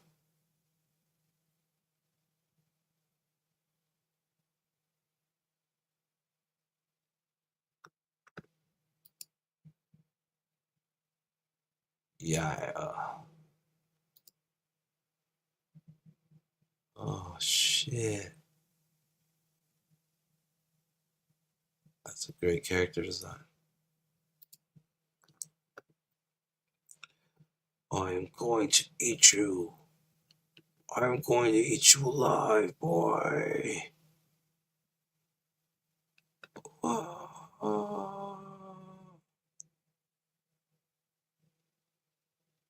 It's a monster. It's a monster. Ah, eek. They all booked it on him. He's coming. He's coming. He's coming. He's coming. He's coming. Oh.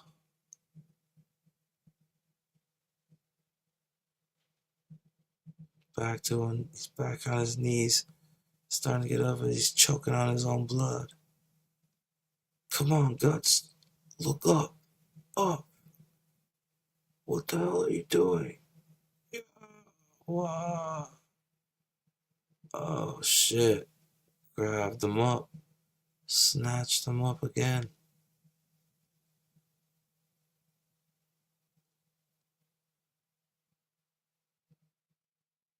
Damn. Slammed him down again.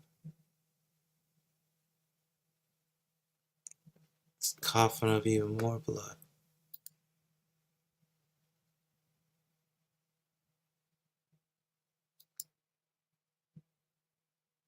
Guts. Ooh. Oh shit. Tail whipping him again.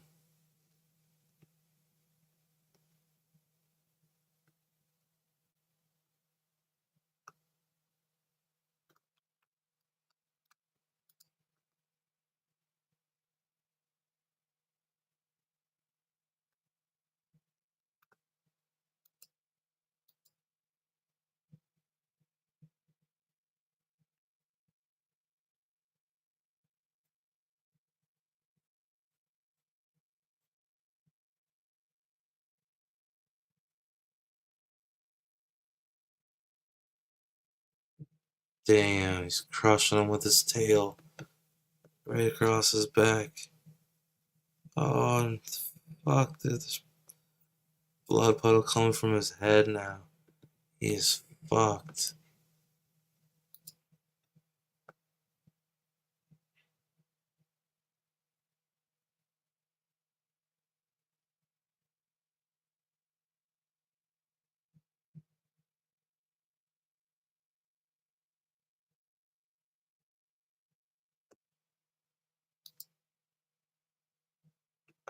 Guts. Oh. Weak. How pathetic humans are. Damn, he's just holding him up by the arm. Ragged on him.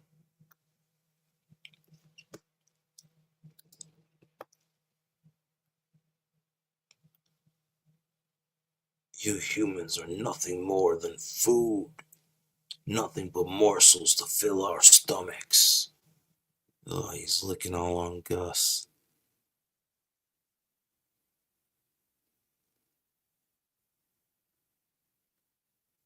Damn. Prosthetic arm is kind of shaking. It's in motion. Food should learn to act like food and... Huh? Oh, fuck. He's got the prosthetic arm in his face again.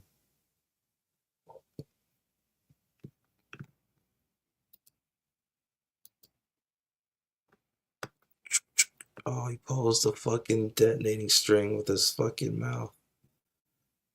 Choom. Oh, look at it. He's being held by him. Blasting his fucking face off. That's good perspective and motion in this panel. That's fire. Love that for sure.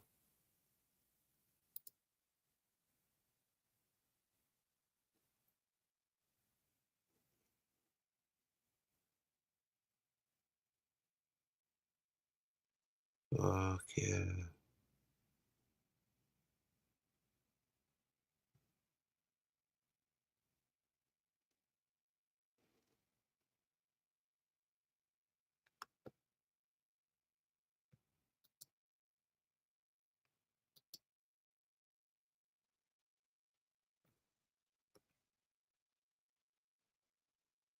Damn.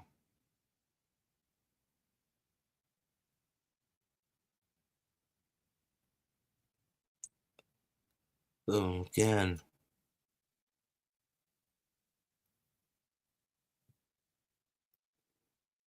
Gus found his way back to the sword.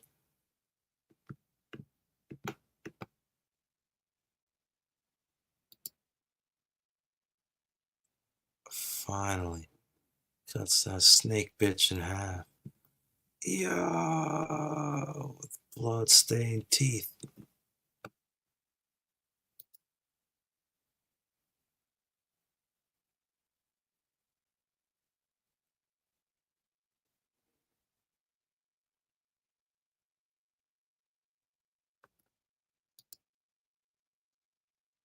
Beautiful. What page are we on? 85. Oh, we only got 10 more pages to go. Look at all these intestines hanging out.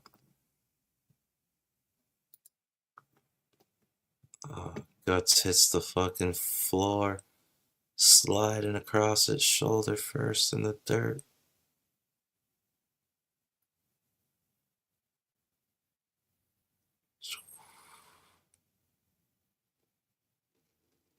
He's still flying back. Guts! Oh, he's still got enough. Bleeding and all fucked up, he still got up. Damn.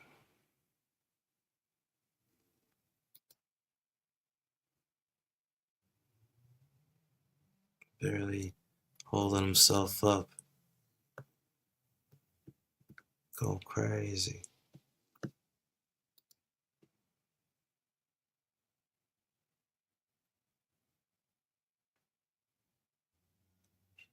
Ugh. Some beautiful stuff going on. There he is. Look at that perspective. There's Guts in the mid-ground. This fucker is all blown to bits, chopped in half, squirting in front of us.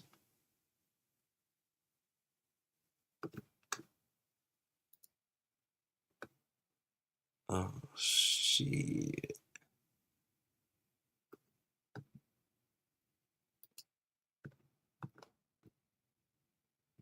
Yuck. Ew, it's still alive. I feel sick.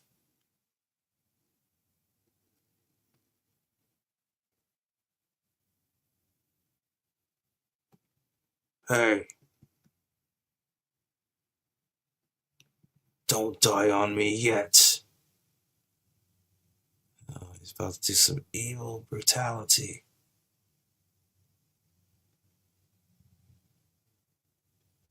Oh, stop, please. Stepping on his head. Didn't you say it doesn't matter? Didn't you say it doesn't matter how many bolts I shoot at you? Must be rough, being unlikable and all.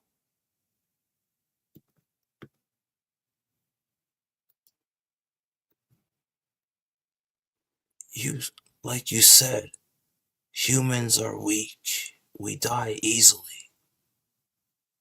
But no matter how weak we are, even if we're being chopped to bits or stabbed to death, we still want to live. I'm gonna give you a little taste of what it's like. Stop. Yeah.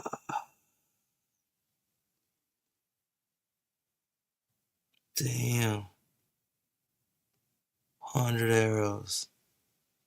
Oh, Puck is disturbed by the brutality.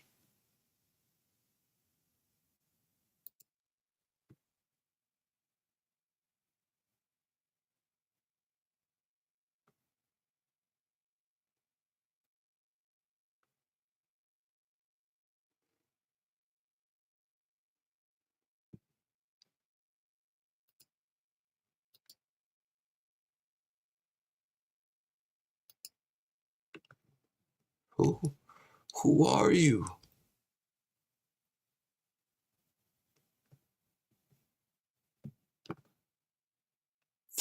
That mark. It's the brand of sacrifice. You are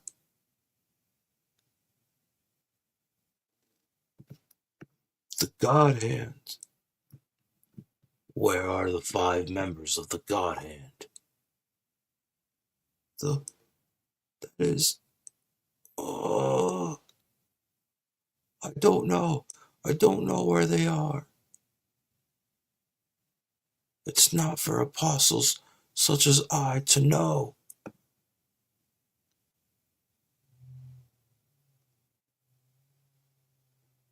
I'm telling you the truth.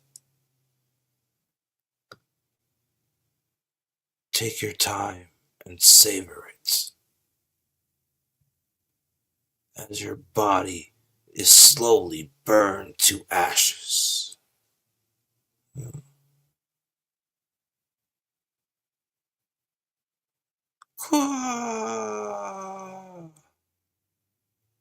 Damn, he's being burned alive.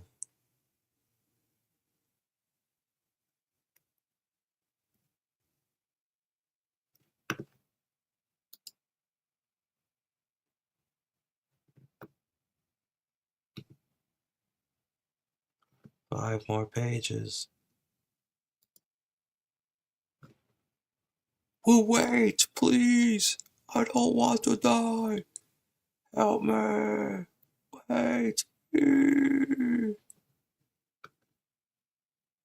She can't stand to hear his screams. Ah. Brutal.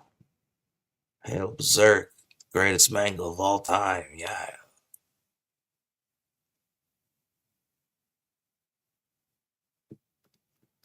He's fucking wounded. Buddy is fucking wounded.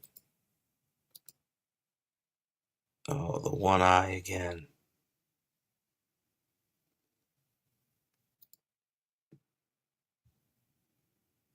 Putting his sword up. The shadows are lightening up. Beautiful stuff.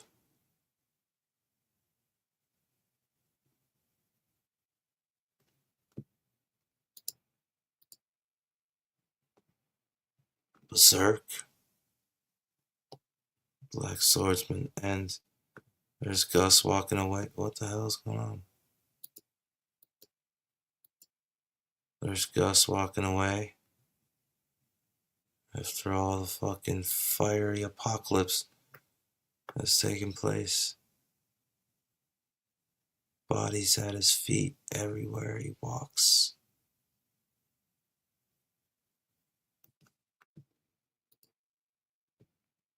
And I guess this will be the start of the next page. I mean, the next arc. But why does it say it goes to page 95 then? You cannot escape us. There's Guts all wounded.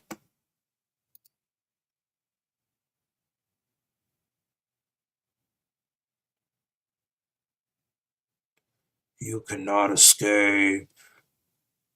Oh, it's a fucking nasty, slimy character.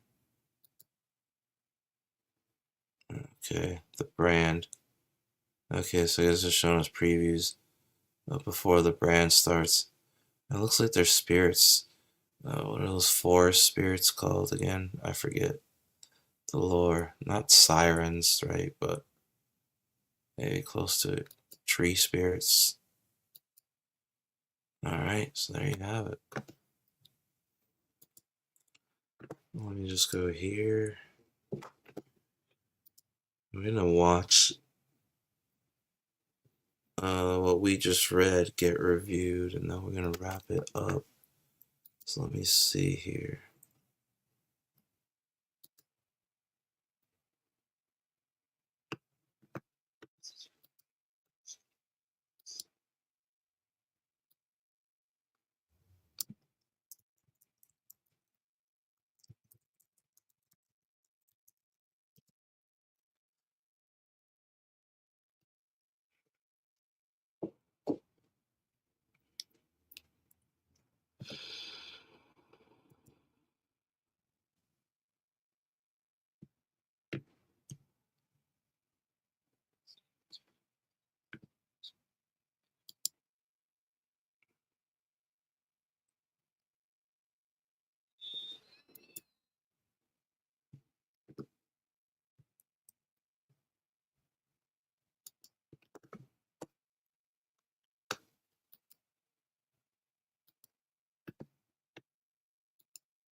Berserk.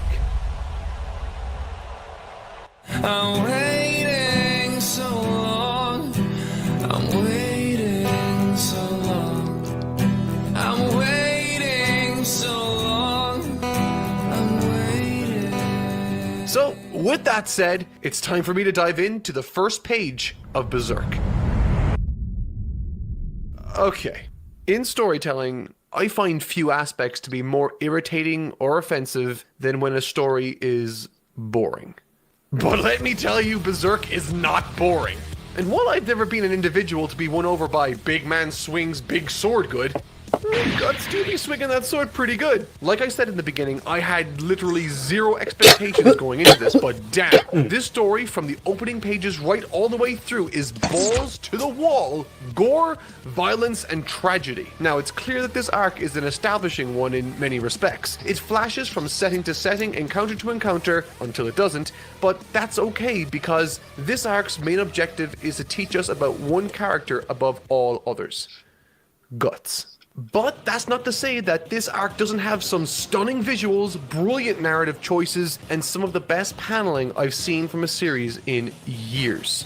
But be warned, it gets pretty intense from here on in. I mean, the opening pages alone are crazy. So, like, I'm sitting there holding this leather-bound behemoth of a volume with two hands, by the way, because it's a thick and heavy boy. I open the first page and bam! This is what I see. Now, I know we're taught in English class to grab our reader's attention in the opening paragraph or as soon as we can, but jeez, I don't think that this is what Mr. Troy was talking about when he said that. And it's not at all how I thought I'd be spending my Saturday, but the opening chapters primarily concern themselves with establishing the world, the main character's guts, and a smaller supporting character called Puck, who will no doubt play a massive role in the dynamic moving forward, which I am very grateful for, seeing as the closest thing Guts could muster to light-hearted banter would be him clutching someone's light heart in his fist. Now, full disclosure, that actually hasn't happened yet in my read-through, but I would be surprised if it doesn't ever happen given what this introductory portion has shown me thus far. In saying that, the first few chapters did a fantastic job in sucking me into the story, which, given that this material was written in the 80s, gave me tremendous hope for the future of this series. Normally, with more middle-of-the-road serializations from this era, the age of the product is felt. However, a number of properties managed to achieve that timeless feel with their focus and dedication to character and world building. Thankfully, Berserk does just that. Berserk feels like it could have been written this year in many ways, helped in part by its dedication to the medieval dark fantasy aesthetic, coloring the encounters and choices made by characters, from the weaponry, the armor, or even the transportation used. Need to get to the next town faster? Well, you gotta hitch a ride with some randomer on the back of a horse and cart, all Hateful Eight style. But the crowning jewel of the story for me has to be how it imbues different individuals with their respective characteristics. In other words,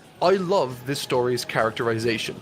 Guts is a character that from the moment I saw him filled me with dread. I had the worst feeling in the back of my mind that he would just be another mindless, personalityless, muscle-bound meathead for us the audience to self-insert into.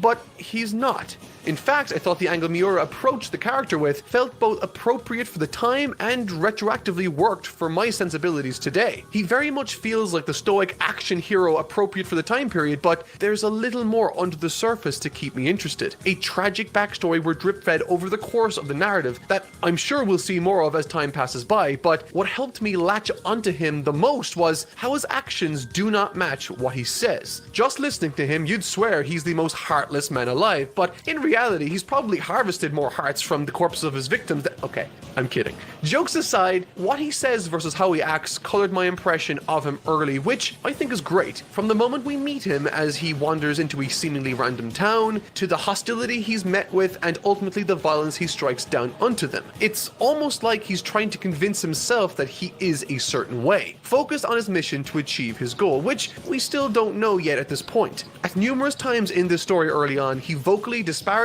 and denigrates those in society that are weak as both pathetic and not worth life, let alone his consideration. Like Puck, an elf-type creature he stumbles across by chance, and because of who he is, Guts shows no no sympathy or care despite his circumstances, and yet, whenever he seems to encounter someone in need, including Puck, he gets involved more often than he would let you think. And if that were it, I wouldn't have thought to address it. There are lots of characters like that in anime. Vegeta very much is that character right now in Dragon Ball Super, to a much more light-hearted degree, might I add. Someone that doesn't want to show how much he cares and hides it behind a thin facade. But ultimately, when the chips are down, he does help, every time. But that's not who Guts is. Every time Guts might do something accidentally or overtly righteous, he shows visible frustration with himself, as if he's scolding or trying to suppress who he truly is instead of accepting it. And at this point, we're not really sure why he does this. This makes him not only an interesting anti-hero of sorts, but also a character that is defined by his actions and by what he says, with each means of exposition, showing and telling, working in opposition to one another, forming a narrative puzzle of sorts that pulls double duty, creating a sense of depth and conflict within the character naturally, while also hinting towards a scarring history or backstory for Guts as the protagonist, leaving us as an audience wonder, why the charade? Why the conflict of action and mindset? And for us to ask that sort of question this early on, to achieve that level of character in the first few chapters, it's nothing short of remarkable.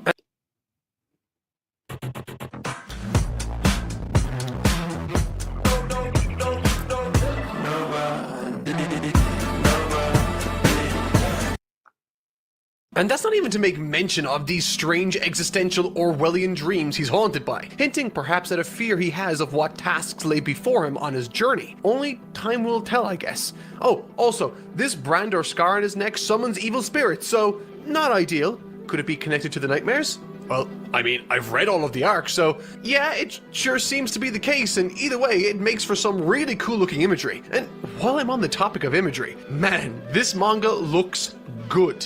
Like, That's a spicy meatball! I'm very impressed not just with the anatomy, layouts, or use of shadows, but the restraint he employs to draw attention to certain aspects and to not clutter his pages also. For instance, right after Puck's will they won't they budding bromance with Guts starts, the two of them hitch a ride through the dark monster-ridden forest with an old man and a young girl. This, for me, was where the manga really caught my attention in the best of ways. It's important in this moment for us to see the dead rising from the depths of the forest as if spewing out from the fog, and Miura's use of white space helps to achieve that nicely. Also, I'm a big fan of Spooky, scary skeletons. so extra points for that. And once again, he do be swinging that big sword pretty big. Clearly, this was drawn by a mangaka that loved what he was doing. The attention to detail, the generous page space dedicated to the initial strike, with ample time given to the follow-through on the following pages. Every single time he swings this fridge door at someone, it's given special treatment. As it should. It's an awesome shot. It looks so good, in fact, I didn't even really mind the fact that the only reason they came into conflict with the skeletons in the first place came down to the idiotic choice of a little girl.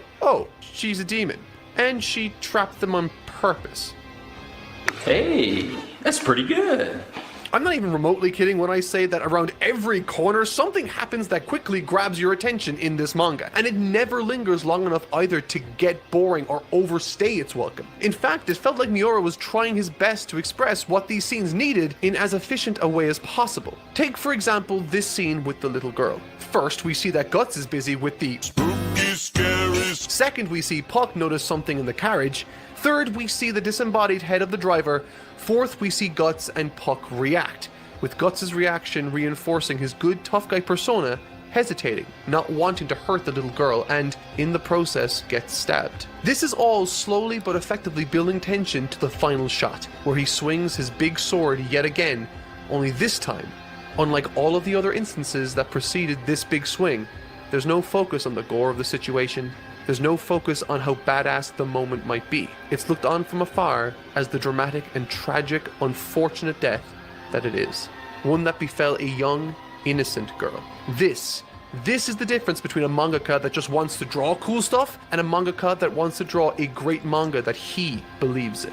Furthermore, Kentaro Miura really leans into the anguish, frustration, and hurt in both Guts and Puck during the aftermath as they had to contend with this growing swarm of the undead. And again, the focus isn't on the awesome visuals that do eventually come, but instead it's focusing on the struggle and mental state of Guts as he coughs up blood and staggers to his feet before he eventually psychs himself up, pushes his humanity to the side, and bodies the seemingly bottomless swarm of the undead, in what I can only describe as an impossibly exhausting effort, with it being once again presented expertly in this impressive 2-page spread, and I say impressive for a specific reason. What's interesting about this shot, to me at least, is how Miura decided to present the character of Guts. Ask any artist where expression comes from, and 9 times out of 10 they will often say either the eyes, the mouth, or some place on the face itself. Most action shots in manga place heavy emphasis on this for that reason, but as you can see, Miura drew him without a face in this shot,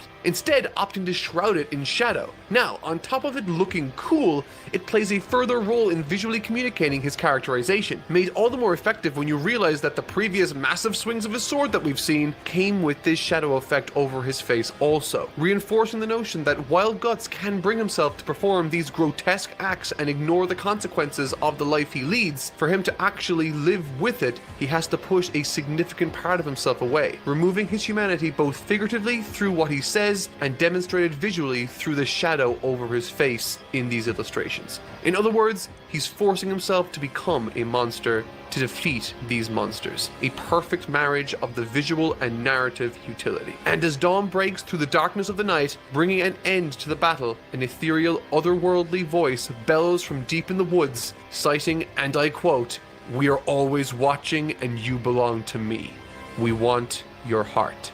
In the past, Guts has criticized the weak time and again because he believes that the weak can't be free. And now, having heard this voice, I'm starting to see why Guts places so much emphasis on freedom now. Yeah, but first a quick word from our sponsor. I've mentioned before that this year is one for health and fitness. In fact, as you watch this, I'll be in Scotland climbing Ben Nevis, the first of Hero Mighty Patch Original shrinks the look of pimples in 6 hours. See you later, Zits. Hero. That's insane. I can't see your screen from here anymore. And sides, and even great is that it's but hello neutral piece. That sounds in a way the most substantial story sequence we've received as gifts. The next section is by far and away the most substantial story sequence we've received thus far, and I think if you were to ask anyone who's read this material what the best part of the arc was, it'd be this mini-arc concerning Guts' dance with the evil count of this poor, misfortunate village. It's got all the normal bells and whistles I've come to expect from this story thus far, only everything is turned up to 11, with more gore than I've seen in the manga, with a touch of body horror. And by a touch of body horror, I mean, holy hell, what the hell is that thing? Kill it with fire! Up until now, the story, rightfully, has focused on characterizing Guts and Puck as well as fleshing out the wider world and its mechanics for us as an audience. Now that those introductions are done, it's time to settle into the first substantial mini-arc of the story, one that I noticed may have heavily influenced an anime I saw a few years ago. So obviously, in fact, that I'd find it hard to believe that they aren't at the very least influenced either by each other or by the same source. It can't be a coincidence. But yeah, I'll make sure to mention that when I get there. But for now, this story kicks off in a very Western fashion, as our Lone Ranger Guts encounters a tyrannical, vindictive, and seemingly careless count after he enters his town. Yeah, this count isn't a great leader? After having finished this arc, looking back, I think it's interesting to see how many parallels were being set up right from the get-go between the Count and Guts respectively. Subtle as they are, I think it helped to build up what eventually became a similarity between them, as well as a powerful theme in this story, exploring what lengths people will go to in order to deal with pain, loss, and suffering. On a plot front, there's some interesting set pieces that really made this feel distinct to a lot of the other scenarios we've encountered leading up. Everything else before now, I realized was just training wheels. And I say this because once we learned the Count's true intentions and physical makeup, I was greeted by imagery that actually made me wince with how disgusting and horrific everything looked. Primarily once the Count starts possessing people and growing his slug-like slimy body inside them like some sort of weird parasite. What? So okay, remember when I spoke about this arc clearly being inspired, or maybe inspiring, a specific anime I watched? Well, it all came to my attention in the 3rd chapter of The Guardian of Desire, within which there's an image that looks very reminiscent of numerous shots from the Parasite the Maxim franchise's monster. So close, in fact, that I'm convinced this is where Parasite Guy got his idea from. But I'm not certain that's the case. Both this manga and Parasite came out at roughly the same time, and given that both share such similar imagery with this concept, one is either emulating the other or they both saw the same inspiration from a third party elsewhere. Either way, it's a cool as hell shot and one that's remained in my memory since long after. From a choreography standpoint, the fight scenes in this arc just get better and better by building on the prior material in the story. Throughout this story, we've been introduced to the series of different weapons in Guts' arsenal, like the giant big sword, his concealed crossbow, and to my surprise, this massive explosive flamethrower on his wrist. And yes, it's as awesome as it sounds. And through 2 primary plot threads in this arc, we're shown the depths of what Guts is capable of and what makes the Count tick. Is he 100% evil, or is there something or someone that he cares about? From a narrative standpoint, I like how they handle the nuance of the Count's dwindling humanity. Naturally, he's a despicable monster that locks his own child away from the world, but he's still a father that, while making horrific decisions here and there, and everywhere, also, more or less, is coming from a place of love and fear of losing that love. And while it doesn't justify it, it at least humanizes him somewhat. And as he possesses his subordinates and fights with Guts in gripping confrontations like small close quarter exchanges in cellars or up staircases, he becomes more and more of a monster, both figuratively and physically, with his very design reflecting that. Simultaneously, thanks to Puck, that horror is balanced through lighthearted, carefully exposed insight into the daughter's life, or lack thereof. But before we proceed, there's still one more character I haven't mentioned, and his name is Vargas. Effectively, he serves the narrative purpose of highlighting the Count's cruelty and Guts' increasing ambivalence towards justice. Vargas is introduced to the story early on after Guts runs into trouble in the town by bailing him out of a dicey situation. He's disfigured, poor, and like many others, had tragedy befall him and his family by way of the Count's cruelty. And he also has this weird egg face thing that Guts has a lot of interest in. More on that in just a second though. At every turn, Guts refuses to avenge his family and to take down the Count, even after Vargas' execution, which offered up some brilliantly effective moments to demonstrate Guts' mindset versus how he's trying to feel. It's an aspect of this arc I thoroughly enjoyed, watching how he keeps trying to be something he's not. He tries to be detached, cold, and dispassionate. He tries to tell himself this lie so often that it directly results in the execution of Vargas, the man that reached out to him when he needed help. Despite trying to distance himself from his own humanity, Guts' disappointment and frustration rises. He cares, but doesn't want to. He doesn't want to hurt more than he already does, so he tells himself this useful fiction, that strength is the only thing that matters and that the weak mean nothing in order to continue living in relative peace of mind. And as the circumstances worsen, eventually he finds a way of tackling the issue. He vows to kill the Count. Again, lying to himself that it's for no other apparent reason than that he wants to, or perhaps needs to be a certain way. To think that, had he managed to reconcile this side of himself earlier, Vargas could have been saved. It's the first in what I bet will become a long list of consequences for Guts to live with. The eventual fight, however, that takes place is brilliant in its own right, taking elements we've learned about Guts and placing him in a situation where his back is very literally and figuratively up against a wall. Under pressure is where we learn what characters are capable of, and interestingly, Guts shows how perceptive he is by taking the Count's one weakness, his daughter, Theresia, hostage in the heat of battle. There's some terrific imagery that superbly communicates how bloodthirsty he can bring himself to be, but I think this mode of action works for Guts because he recognizes what it is about the Count that he feels he understands. He believes the Count won't attack his daughter. And finally, speaking more broadly, I just love how weird this story gets. Just when I thought that Guts had defeated the Count there and then, they all go to another dimension thanks to that weird egg thing. I mean, we've gone, I would argue, on a steady progression from what appeared to be an angry man with a big sword in a medieval setting to a full-on dark fantasy epic complete with dimensional demons and an angry man with a big sword that also has a troubled backstory. This mini-arc within the greater Black Swordsman arc is hugely entertaining. It provides a culmination of what little exposition we've been given about the character of Guts up until this point, and the antagonist he's facing in the Count highlights a similarity between the two of them, but in doing so brings to the forefront the greatest difference they share. While each of their respective outlooks and decisions are made out of fear, doubt, and a host of negative issues, in the face of overwhelming sadness, as well as emotional and physical torment, the Count in the past chose the easy option, to remove his humanity, to numb the pain and loss of his wife, whereas Guts chose to live with it, and uses it as fuel to drive him on to do the great things that we've seen him demonstrate, with him throughout this arc having many ups and downs, successes and shortcomings, ultimately resulting in his defeated, limp body resting on the floor. Yet even in the face of what must be overwhelming pain, depicted through his broken fingers and dangling limbs, he still, as tenacious as ever, gets up, ever struggling, ever pushing towards freedom. Freedom from his circumstances and freedom, I'd wager at this point, from whatever is haunting him in his past. If that isn't inspirational, I don't know what is. I would definitely recommend TurboTax. My tax expert, she was amazing. She answered all.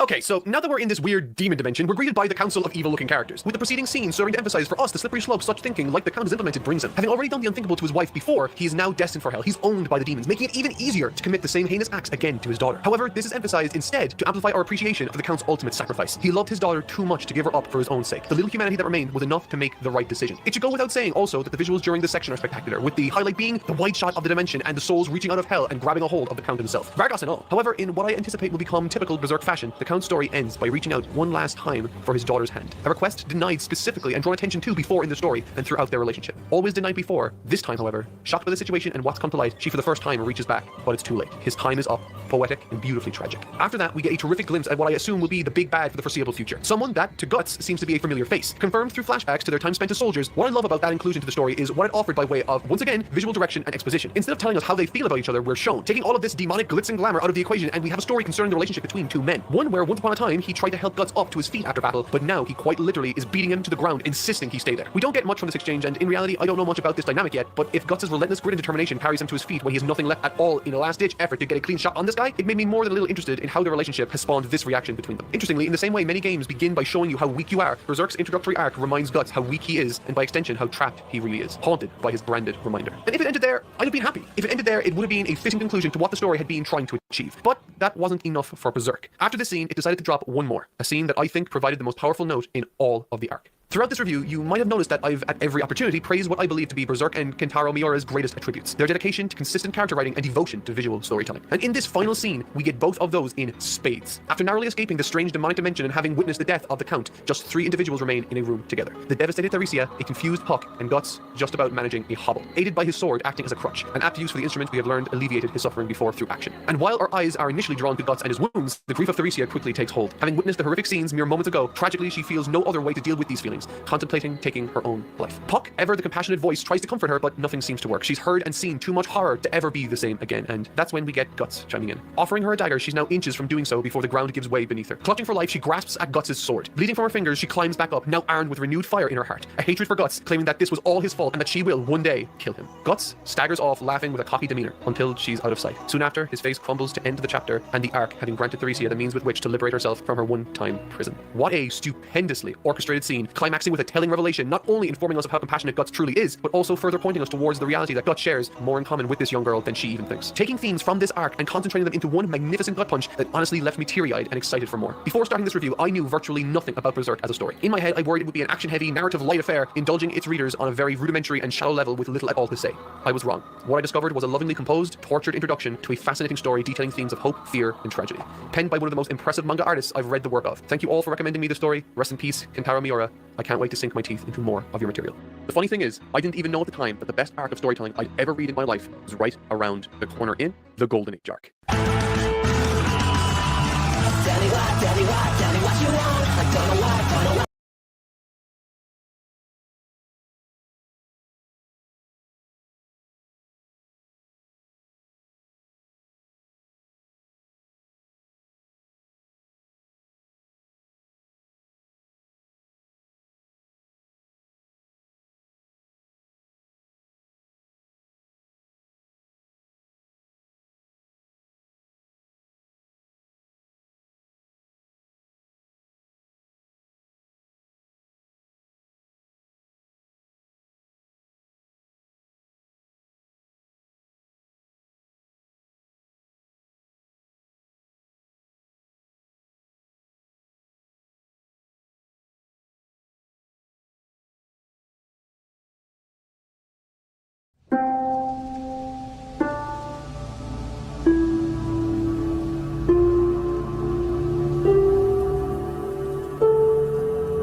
Big news, America! Wegovy now comes in a pill. Ask your prescriber about Wegovy. Now,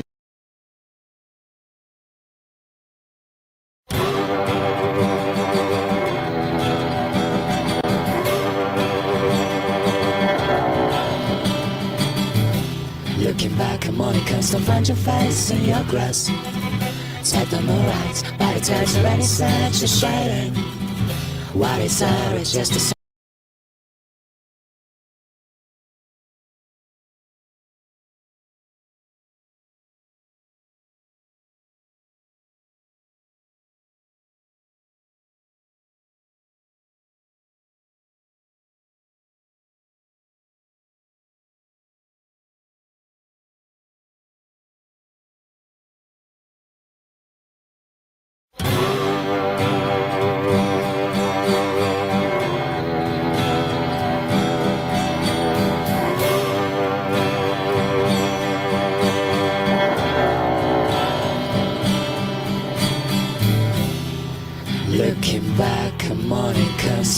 find your face in your grass.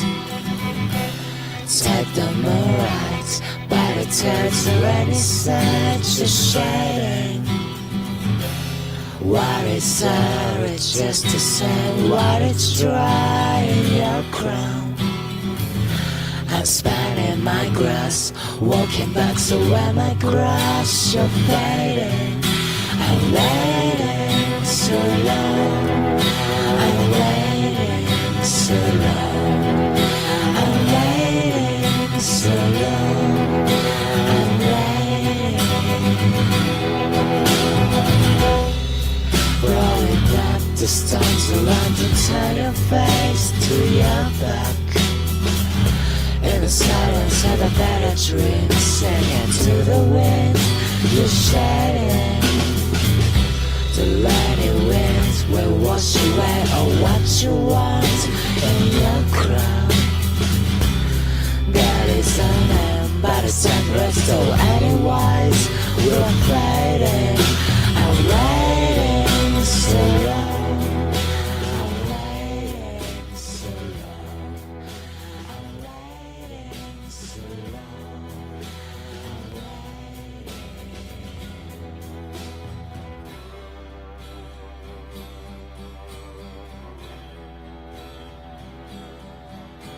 Yeah,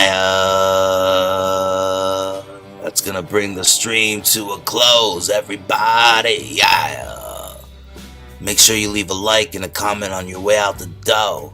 You can do that for the free. And if you're inclined and of the mind and feeling kind, then you could still send donos my way. It's not too late to donate.